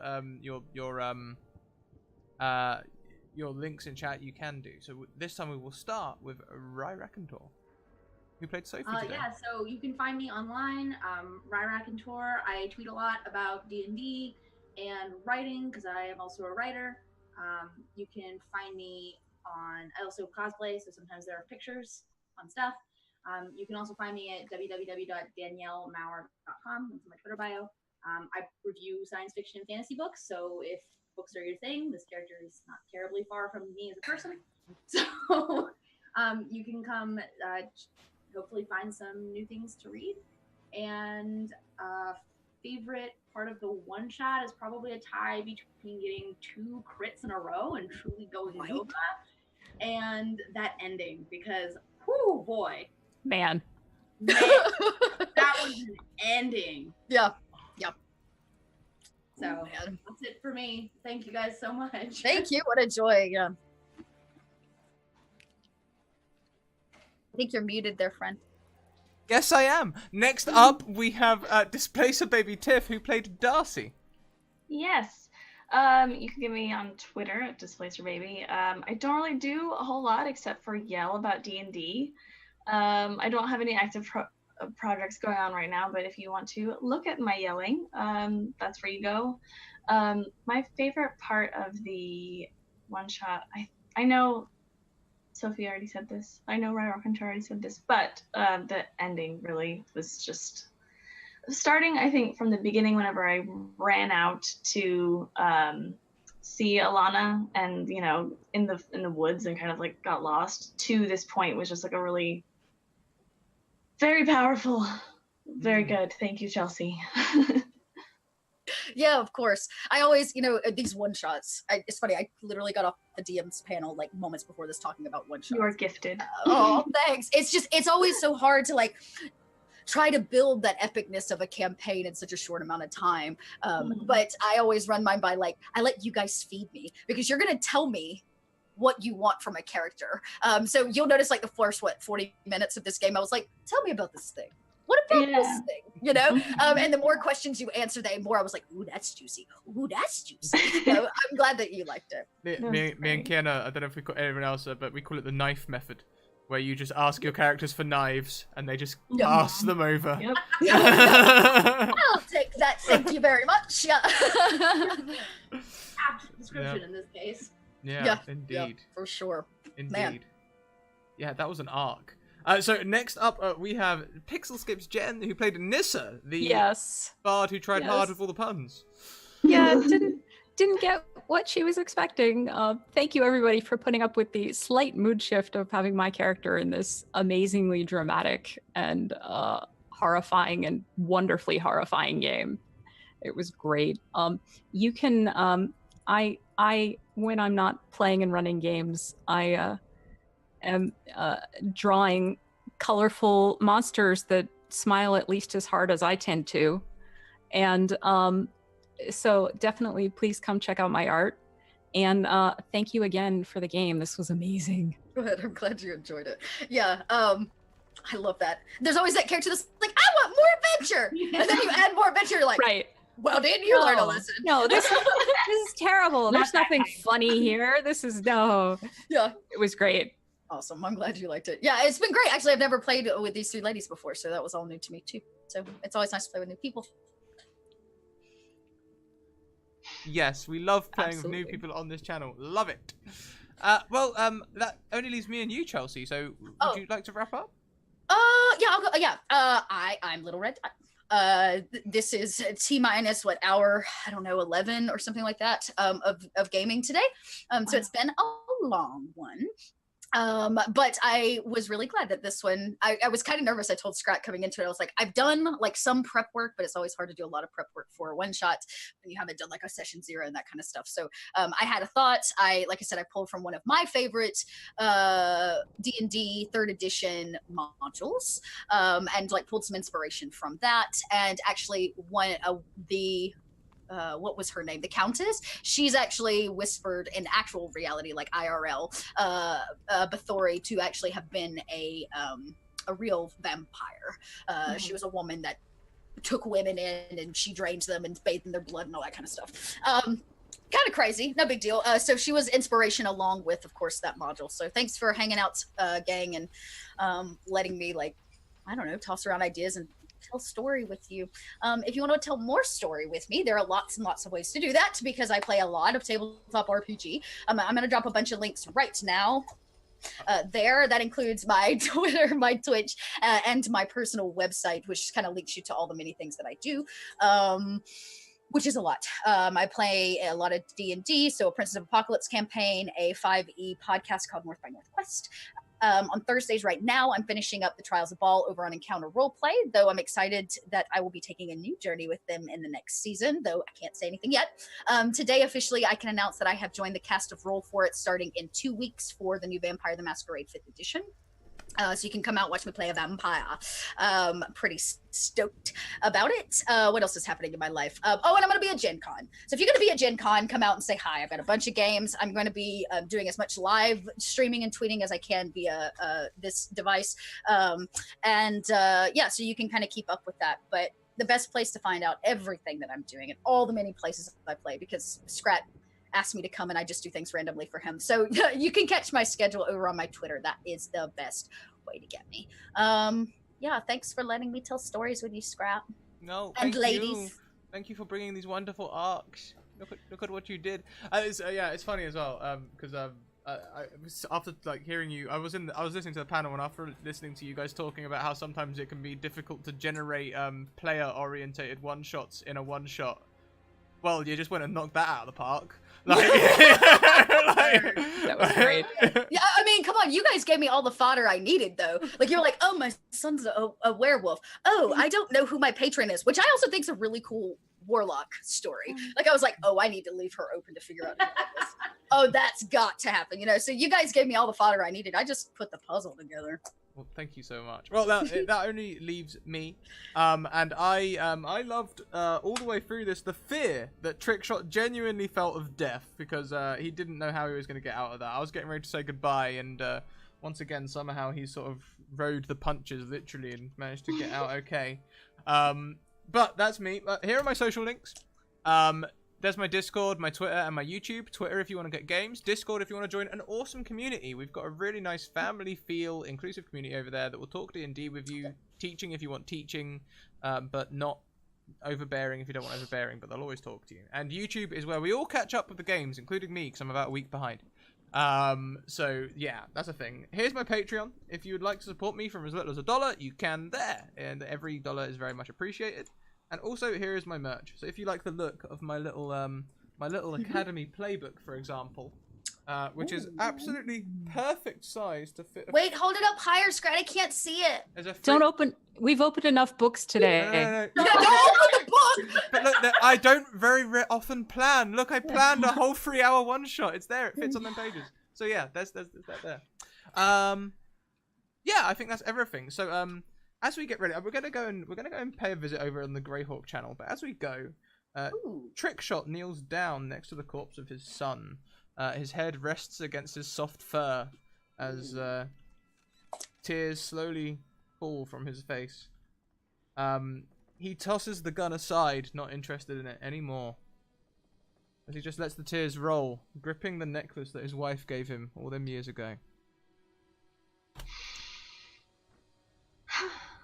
Countdown time is cooling down now to head over to the Greyhawk channel. We've got a large number of viewers coming along, so guys, let's take all the hype in with us. Let's really fill their chat with hype and bring all the love along, because it makes people smile, and that's what it's all about at the end of the day. We're all about having fun, right? So let's get over to the Greyhawk channel. Let's take that hype in. Thank you so much for coming with us on this journey today, guys. Keep evoking emotions, as Chelsea has done very well today here. We'll see you next time. Bye! Bye. Bye.